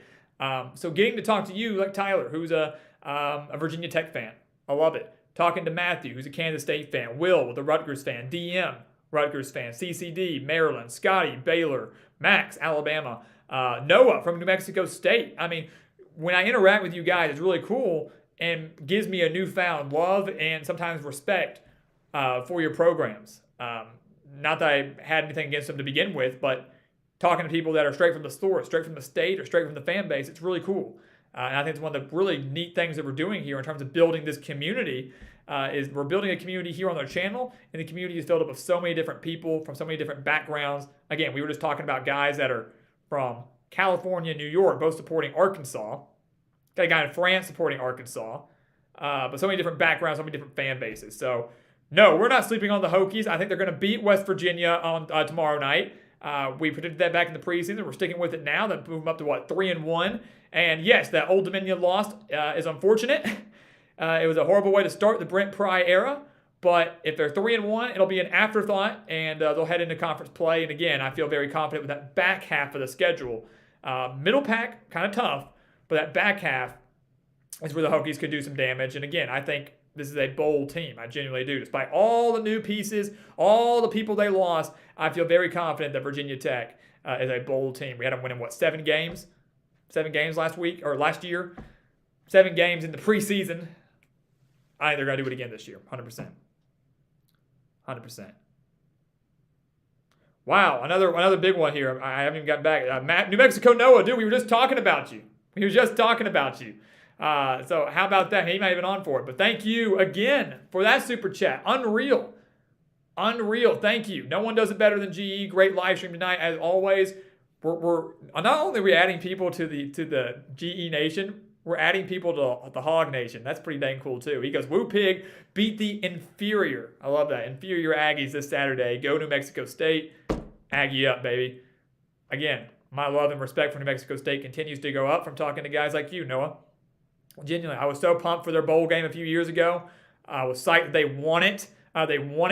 That was amazing. I know times have been a little rough since then, but that was such a really cool moment. And I was rooting for them. Was happy to see them. And they will be on the rise soon. I really do. It's Jerry Kill. Jerry Kill's their coach. He'll get them there. But man, thank you so much for the super chat donation. I really, really appreciate that. That goes a long way.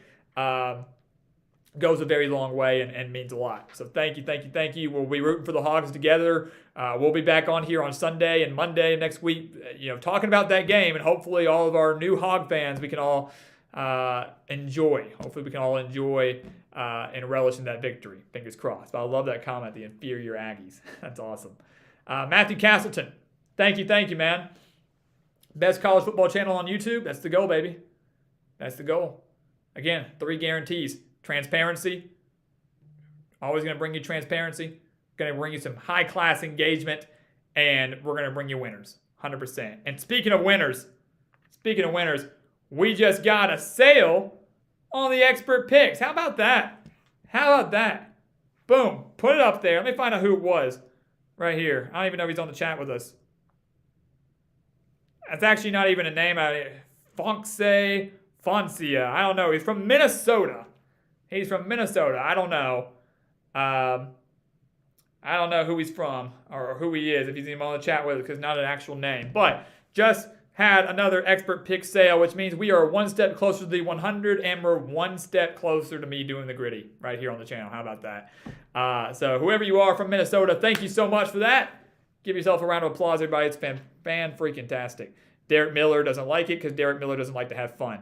All right. Welcome to the club, Derek Miller. Welcome to the GE Nation. We like to have fun here. We like to talk ball. You know what else? Derek Miller. You know what else starts with a D? Debbie Downer.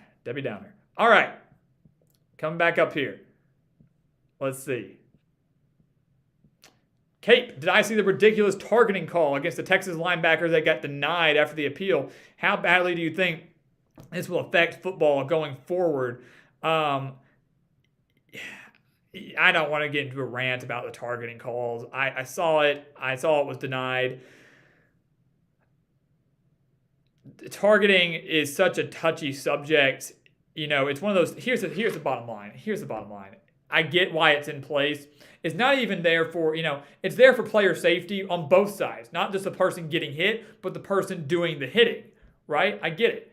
I think a lot of people, when you see targeting and you see someone hit someone in the head, it's like, oh, the guy that got hit, he has to be so hurt. But what you don't realize is the guy that's making that hit with his head is at just as much, if not more, danger and risk of a bad injury. So it's all about player safety, and I'm all for player safety. All for it. I don't want to see anybody get hurt. No one wants to see anybody get hurt. The problem I have with targeting is the fact that we are kicking players out of games for targeting that to me isn't intentional. It is inevitable that players are going to hit each other in the head. When the ball is snapped and the offensive line starts to block the defensive line, they are hitting heads every time. Do we call targeting for that? No.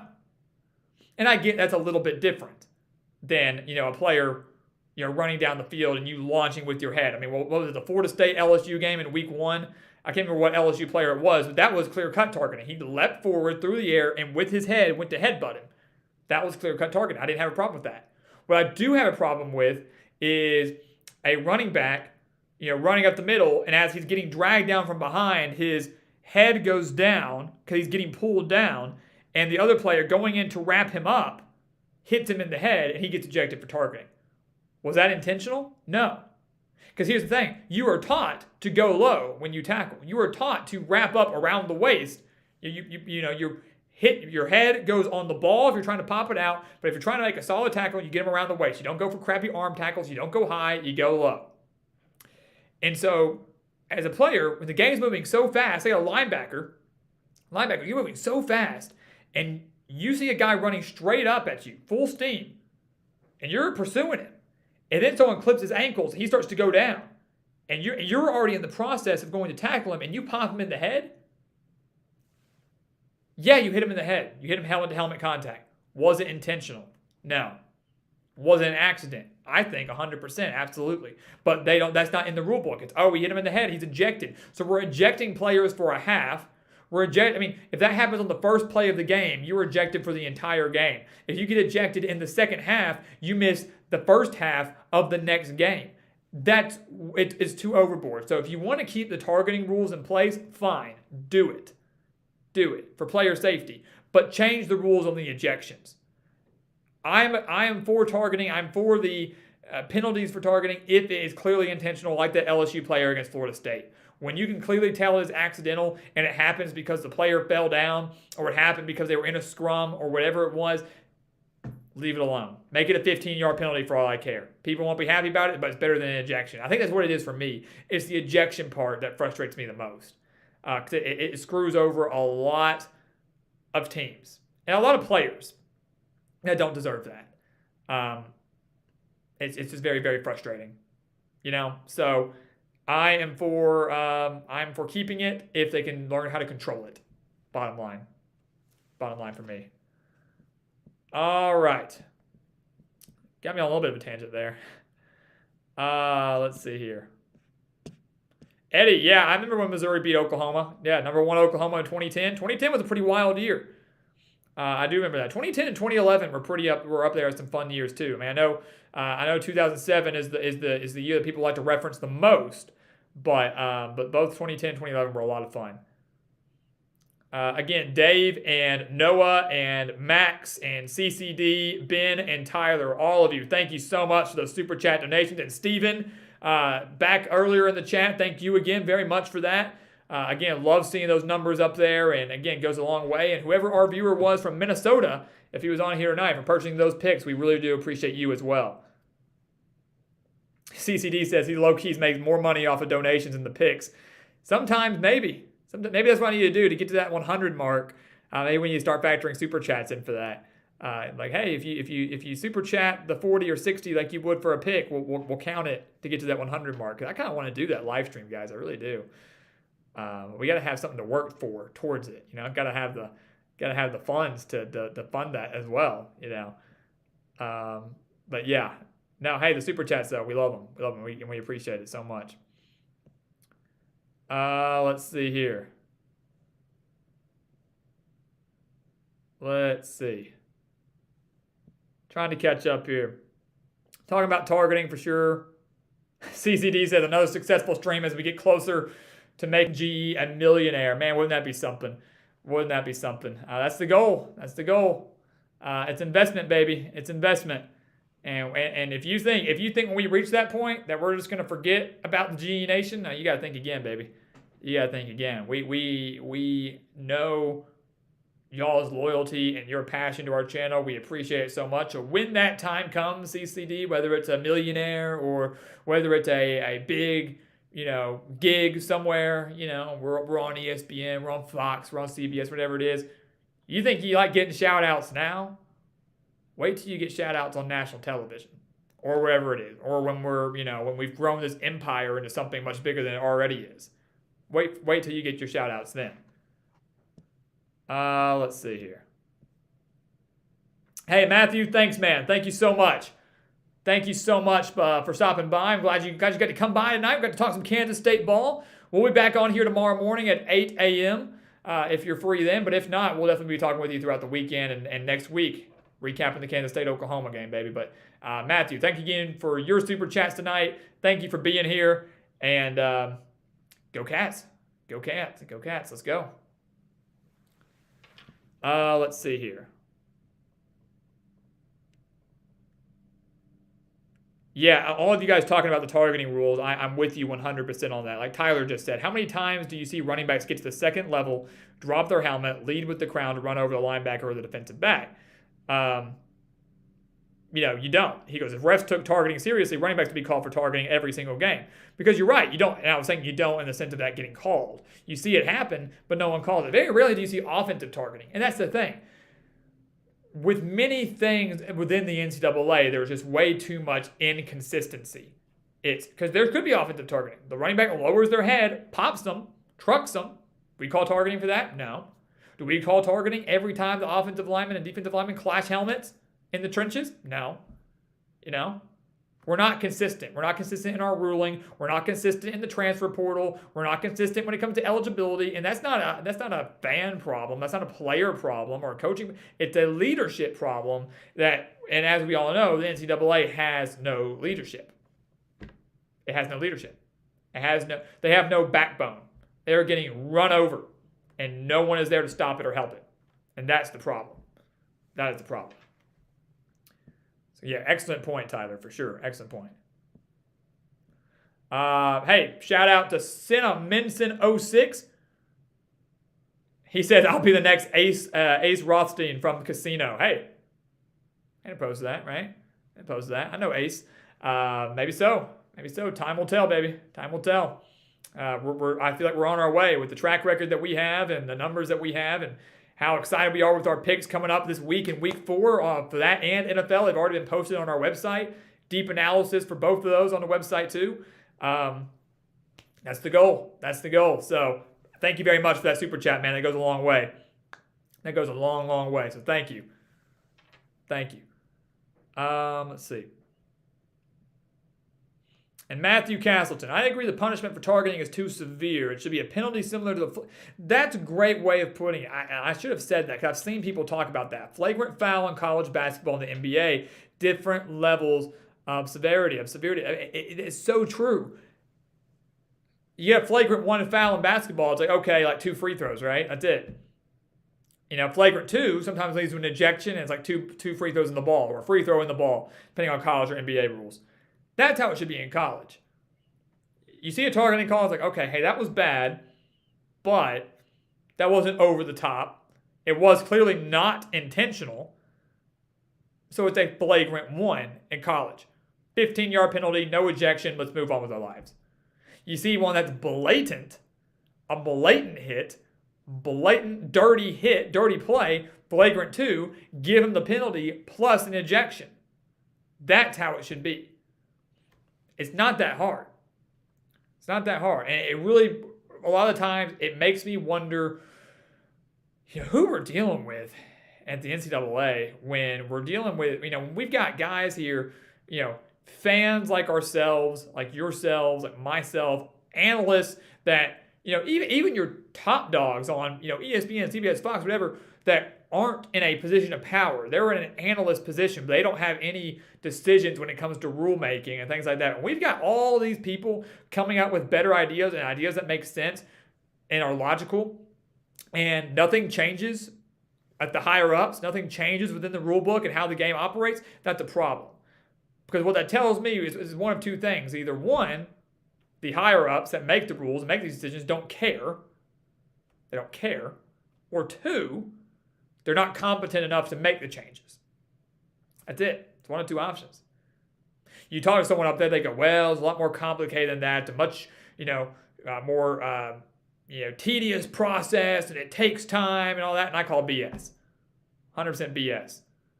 That's why the playoffs could be expanded as early as next year, but they're not doing it. That's why conference realignment could happen by next year, but they're not doing it. It's all BS. Anytime someone says it's going to take time, give us 5 years and then we can do this, BS. At least in a position of power like that. Because they all go, oh, it's because of money, it's because of contracts, it's whatever. Okay, yeah, sure it is. Sure it is. All right. I believe in contracts. I believe in the power of your word, and I believe in being a man or woman of your word 100%. But at this level, with these big dogs that have millions and millions and millions of dollars, they just buy each other out left and right. They buy each other out, and there's no reason things can't move along quicker. Ultimately, it's a laziness thing. That's just my take. So wow, yeah, appreciate you guys again for those super chats. Really appreciate it. Cinnamon, thank you so much for adding to that. Dave said, let's help GE. 20 more people at $5, and Cinnamon said, hey, hold my beer. He said, hold my beer. I got you. Let's see. CCD says if targeting was consistent, I wouldn't mind it, but it's that's it. It's inconsistent. It's same with like pass interference, right? And holding. Here's the thing. I think there's holding on every play. Personally, I think there's holding on every play. Not just in the not just in the secondary, up front in the trenches. Sometimes the officials don't see it. It's hard to catch every penalty. There's probably a penalty on every play in every game. The officials aren't always going to see it, and you're not always going to call it. I mean, can you imagine how long a game would be if there was a penalty on every play or every 2-3 plays? But there's inconsistency there. There is holding on almost every play. There is, you've got to be consistent with pass interference. That was my biggest issue in the NFL these last few years, was no one really knew what pass interference was. No one knew what a catch was. Was it, so if the ball moves when I hit the ground, but my arm's tucked under it, it's still a catch. But if it moves and it doesn't, it's just, it just doesn't make any sense. It just doesn't make any sense. And let's see. It just doesn't make sense to me. We need consistency. We need consistent officiating. That's the way I should say it. And I'm glad to see most of us are kind of in agreement there. Tyler, CCD. Let me fix my screen here. Tyler, CCD, Matthew, guys like that. And all right, Dave wants Derek gone. It looks like that might have to happen. I trust my moderators. And Derek's not the last time, not the first time he's been here. I will answer Ben's question. I do want to give Dave another shout out here. Dave, I'll take care of you, man. I'll take care of you. Let's see. Oh, not what I meant to do.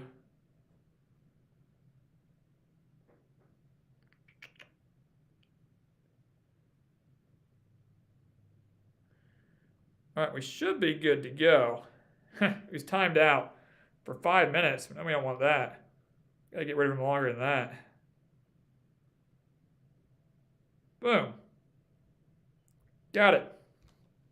Good to go. Took care of you, Dave.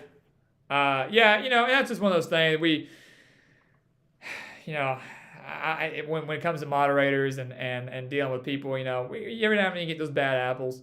It's just kind of frustrating sometimes. Don't want those kind of people in the community, man. I'm all for a little smack talk here and there, having some fun. That's what you do, what rivals do. But there's got to be a difference. Yeah, he's gone.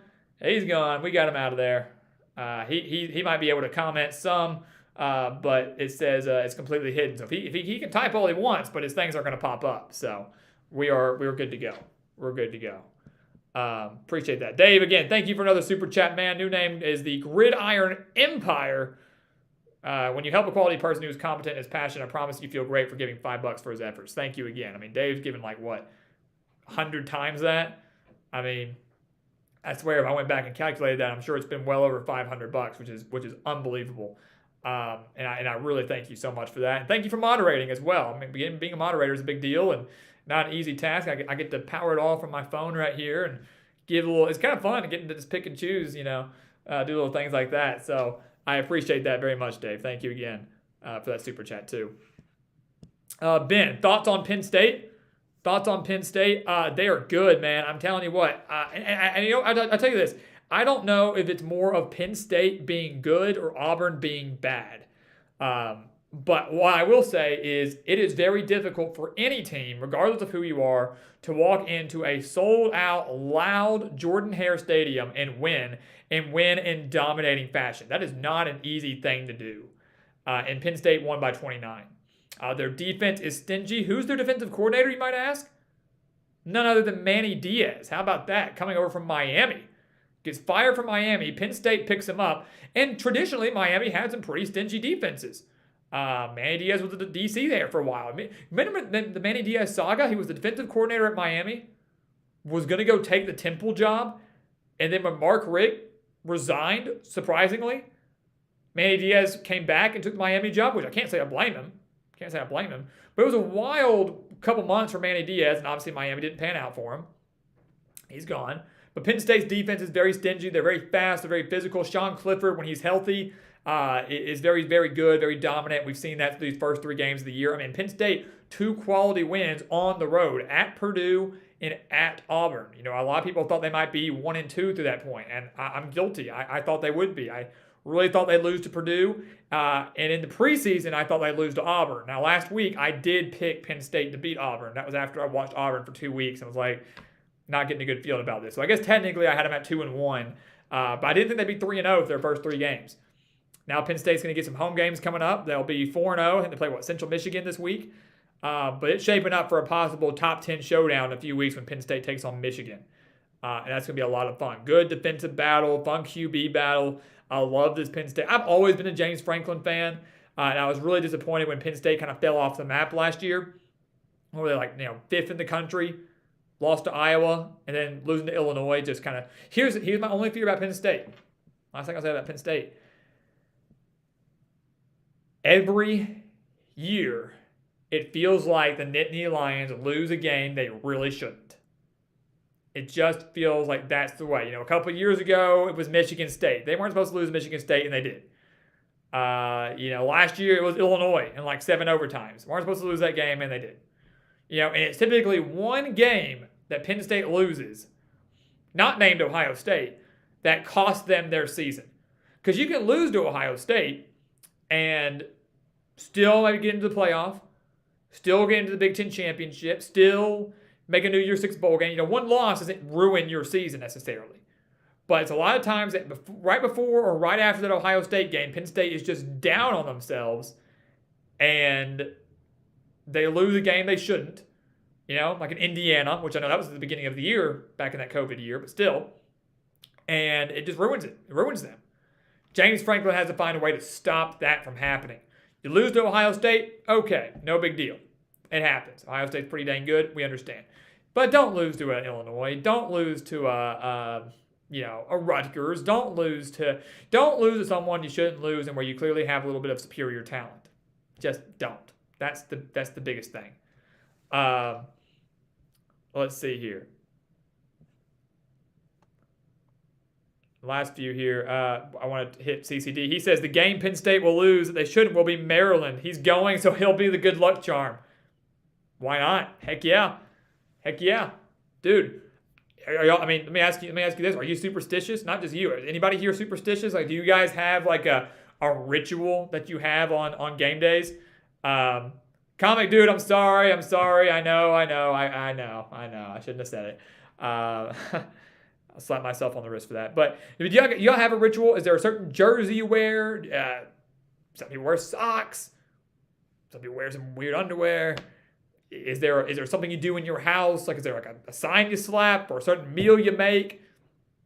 Some people don't wash certain things. I got a good friend of mine. He's a Packers fan, and he has a Packers. I think it was a blanket, and he's like, I don't wash that blanket until we lose. So he was saying, I think there was one year the Packers started 14, 15-0, and he goes, that blanket was getting pretty nasty. He was saying my fiance was getting upset with me, but I was like, I can't wash it.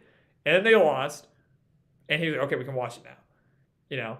So I don't know. I'm always interested to know people's superstitions. Some people aren't. Some people aren't into it. Some people don't believe in it. But I know a lot of people do. Or just a good luck thing. I'm gonna slap the sign, Howard's Rock, do a chant. Who knows? As a good luck thing. And hey, it gets in your head. You go, man, every time I've worn that jersey, my team wins. Every time I make this food, my team wins. Well, hell, I'm going to keep doing it until we lose. Why not? I'm the reason. So that's what I love at CCD saying that. So, and look at that, Max. Max is a Packers fan, and Max throw another super chat out there too. On top of that, thank you, man. I appreciate it. I just want to help out some more, but I have to say Roll Tide. But how kind of him, he threw in a Woo Pig Suey on top of it. That one's for me. So hey, appreciate it, man. You know what? never had any resentment towards Alabama. I'm a huge Saban fan. So while I will be rooting hard against your team next week, I will continue to support you and appreciate you and all you do here at the Gridiron Expert, Max. So thank you. I appreciate it very, very much. Thank you. Wow. That's awesome. Let's see. A couple more here. Tyler Campbell, back to football hot take. Ryan Day will never win a championship with Ohio State. Fisher will never win a national championship unless he has a Heisman quarterback carrying him. I like the second one more than I like the first one. I think Ryan Day can win a championship with Ohio State. I really do. He had him in a national championship a few years ago, lost to Alabama. Had him in the playoff, I guess the year before that, right? Yeah, year before that against Clemson, and lost in controversial fashion. I think Day can get one at Ohio State. I don't think Fisher will get one at A&M.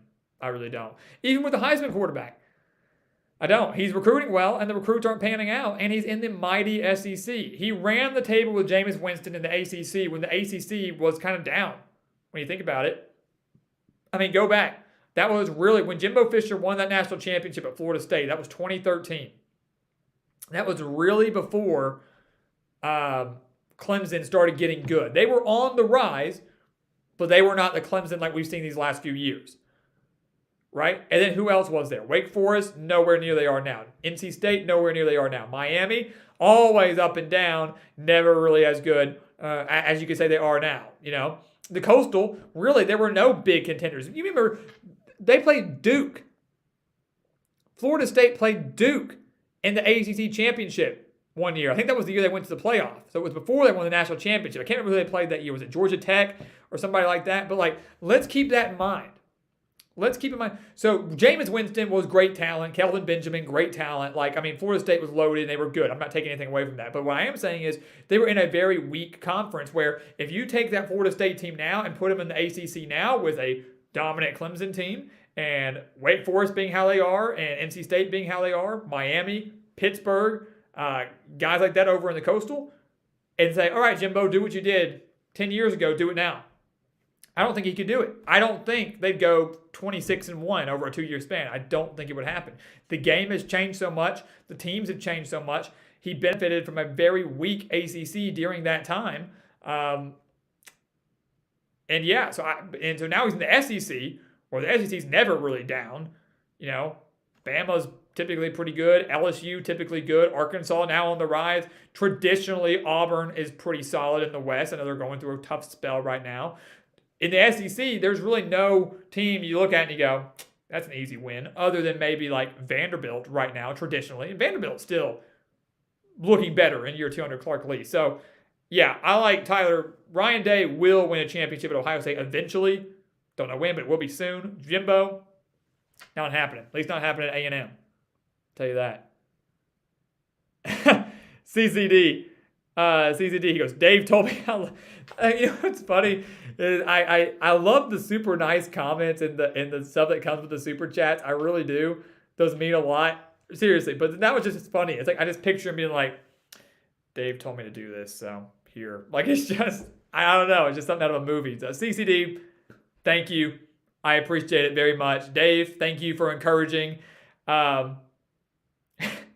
Thank you for encouraging CCD, and thank you, man, for those couple of super chats tonight. I appreciate that. And the comment, I don't know why I think that's so funny, but that's really funny. I appreciate it. Let's see. A couple superstitious things here. CCD says, on game days, I wear the same hat, sunglasses, and shirt, and I make sure to eat 3 eggs and 4 strips of bacon, so I'm good the whole day, so I'm always watching college football every second. I see nothing wrong with that comment. I see nothing wrong with that. That's amazing.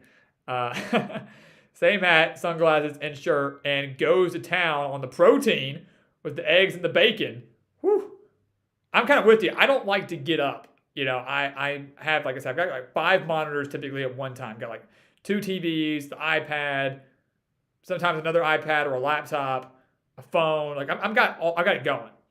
You know, and so like I'm going to be fully honest with you. You know, we're honest here in the GE Nation as we slowly start to wrap things up here. um, there have been some college football Saturdays, right, where I'm watching games all day, but I have to go out that night.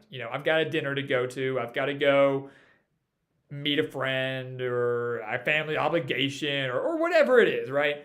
So, I get up early, you watch game day, you watch the early games, but maybe around 4 o'clock, right? I got to take a shower. I got to shave and all that. I'm watching football in the shower, man. I'm not even lying to you. I don't know what services y'all use. I've got like YouTube TV. That's my streaming service. I've got it on my phone, So I can't. I don't have a TV in my bathroom. I know some people do that. I do not.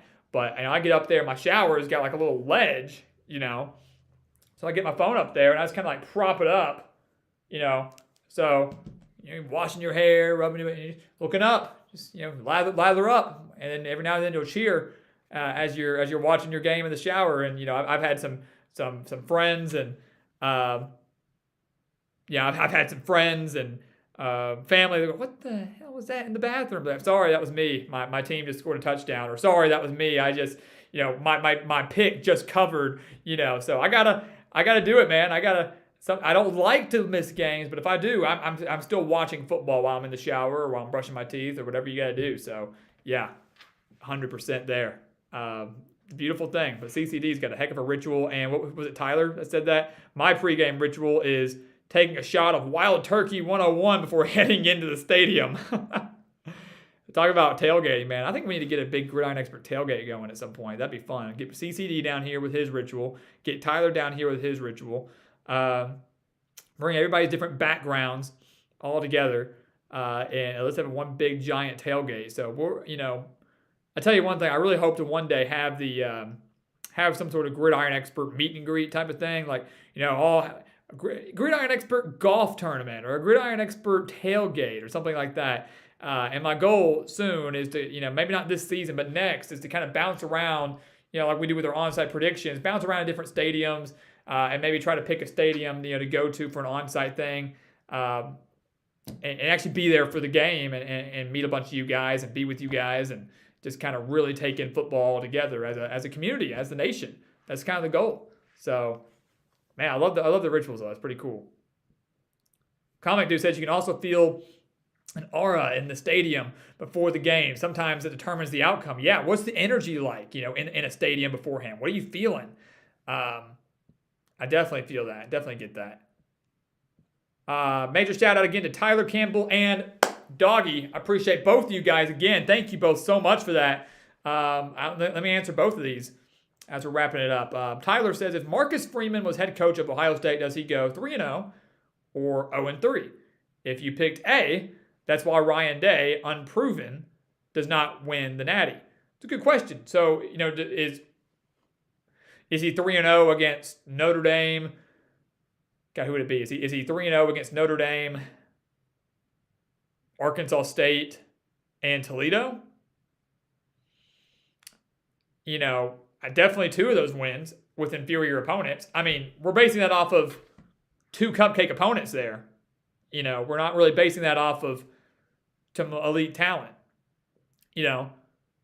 Marcus Freeman lost to Oklahoma State and lost to Ohio State and lost Marshall.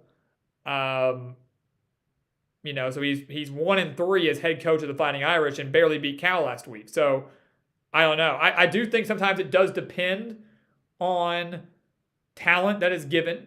Some people say, oh, any coach could win with that talent. And just kind of an example, it's like the whole Brady Belichick thing. Could Tom Brady have won in any system? Would Tom Brady, could any coach have walked in and replaced Belichick and would they have had the same success? That's kind of the question we asked there.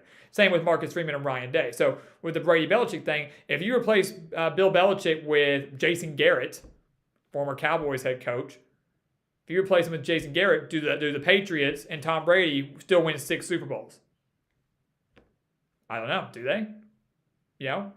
Jason Garrett still has all that talent the Patriots have, still is utilizing the best quarterback of all time.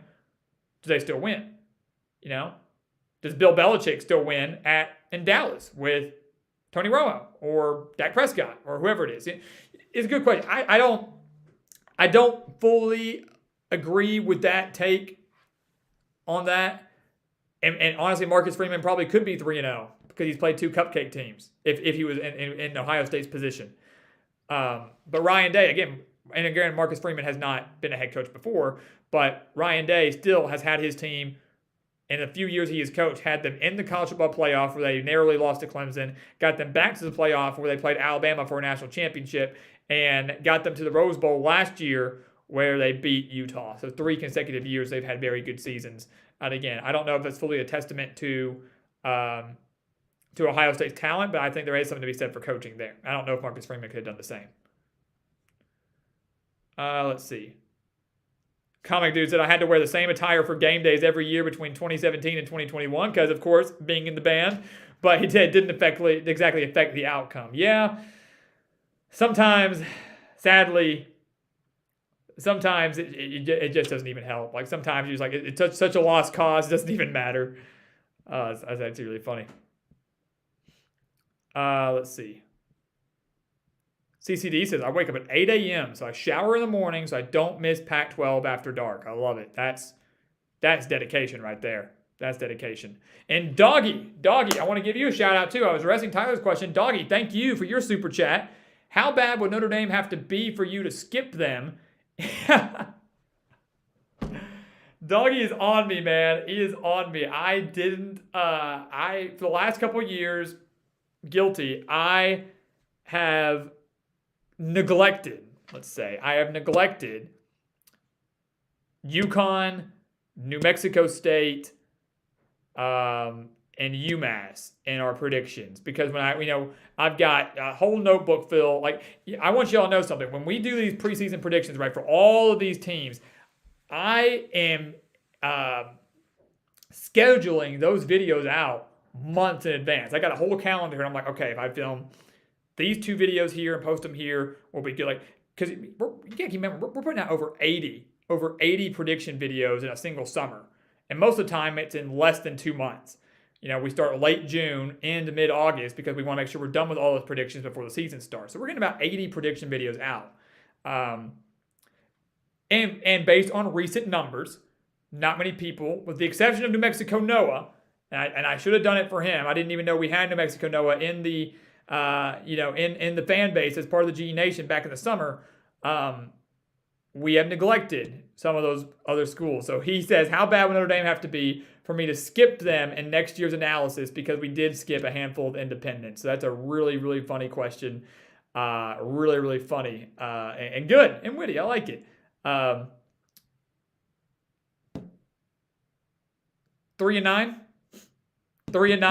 Notre Dame goes 3-9. We'll skip them. We'll honor that here at the Gridiron Expert. So if you really wanted to be skipped really badly, if you're not a Notre Dame fan or if Doggy's just rooting for the independents, or at least for Notre Dame to get skipped, you better hope Marcus Freeman keeps struggling. But thank you, Doggy, very much for that super chat. It means a lot and goes a long way. Thank you very much. Max Todd says, my ritual on Saturday is I put on my Joe Namath jersey and watch Bama win. Works every time. Must be the jersey. I think it's the jersey.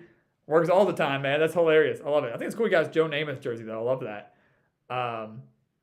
New Mexico Noah. Living out west is great on college football Saturday. Games start right when you wake up and continue to almost midnight. That would be nice, right?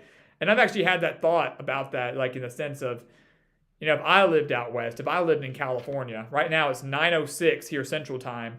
So it'd be like 7:06 out in California. So the games, those 11 o'clock games here Central Time start at 9 in like California and way out west. So, I've thought about that, like how weird that would be. And I've even thought about that with like school, right? If you were in school, and I don't know what it's like in New Mexico or California and things like that, but traditionally schools around here in Arkansas get at around, say, 3 o'clock. So 3 o'clock Central Time, and a game starts at 7, right? Say a game starts at like Thursday Night Football, Monday Night Football starts at 7. So if it starts at 7 o'clock here, it's starting at 5 o'clock in California. So if you go to school and you're getting out at 3 o'clock, you're home for like 2 hours and boom, football's starting. It's just weird to think about the time zones, man. Being out west, being east, having to stay up later. It's really interesting to see how that pans out. So yeah, but Noah, you're right. That would be great. Just get up in the morning, stretch, turn on the TV, and boom, you're set. Which I guess sucks for you, right? Because game day starts much earlier, right? It starts at 8 o'clock here. So I don't know if New Mexico's 1 or 2 hours behind. I can't remember, but if it's 2, got starting at 6 there, and if not, it's still 7. It's still really early on a Saturday, but wild stuff. CCD says, dang, called my alma mater a cupcake. Poor Arkansas State. Yeah. Just no comment. I only went to a handful of ASU games when I was up in school there. As I enjoyed the atmosphere, I enjoyed getting to watch them. I was a big fan of Blake Anderson. Obviously, he's at Utah State now. Class act for sure. But a lot of the times I didn't go to as many ASU games as maybe I could have or should have because I was really invested in some of the, dare I say, bigger games. ASU's got a game at 6 o'clock. Awesome. But do I really want to miss, Arkansas and A&M? Or do I really want to miss Alabama, LSU, or whoever it is? Like, do I want to miss the marquee matchup by going, across the street to watch the game? I went to plenty, but probably should have done more. But yes, they are quite the cupcake. They were horrible last year. They're improving this year, but they're not too hot. Not too hot. SBO Kennels, good to see you, man. Doggy, anytime. Glad I could answer your question. Senna Minson, who won most of the A&M Arkansas games in the Southwest Conference era? Mostly Arkansas, if I'm not mistaken. Majority of those wins went to Arkansas. Arkansas did very, very well back in the Southwest Conference days. Dominated in the 60s. Obviously won a national championship back in 1964. Had some good years. And they joined the SEC and later on in the 90s. I think their first SEC year was 98. I think is when Arkansas joined. It was 1998, 1997, somewhere around there. I think it was 98 when Arkansas joined the SEC. So back in the 90s, they were okay. Went through a kind of a rough spot in the 80s, I know, for Arkansas. But yeah, Arkansas did pretty well against A&M back in the Southwest Conference. And last thing here, I'll give him a shout out. Logan, boom. Thank you so much, man. Glad you're able to stop by and say hi right at the tail end of this live stream. But good to see you, man. Yes, big matchup for Arkansas on Saturday. We've talked a lot about it tonight. We put a video out on it earlier today. But big game for them and a big game for you tomorrow night. West Virginia and Virginia Tech. You and Tyler will kind of be going at it. The Mountaineers and the Hokies. We're excited to watch that one. So big game for sure.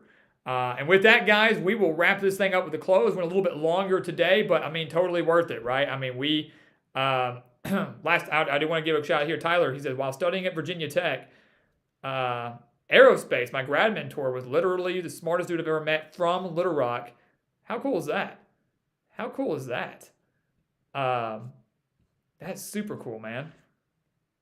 That is super cool. I had no idea. He's always rooted for the Razorbacks because of him. So, aerospace too, even cooler.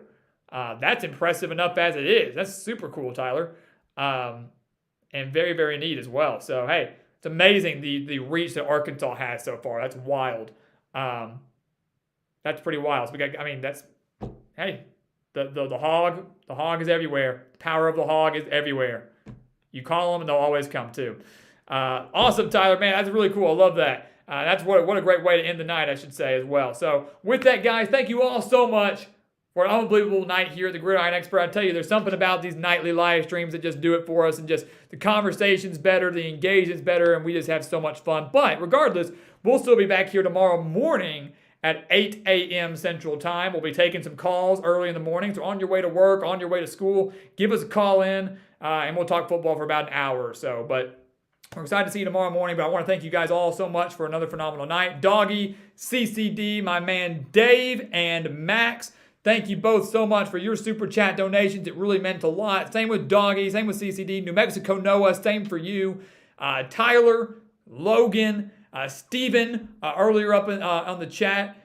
Whoever bought the Expert Picks package earlier today, if you're on the chat, we appreciate you and for helping us get one step closer to the 100 mark, but also, again, doing the gritty right here on the stream. So we appreciate you. Doggy, appreciate you. Comic Dude.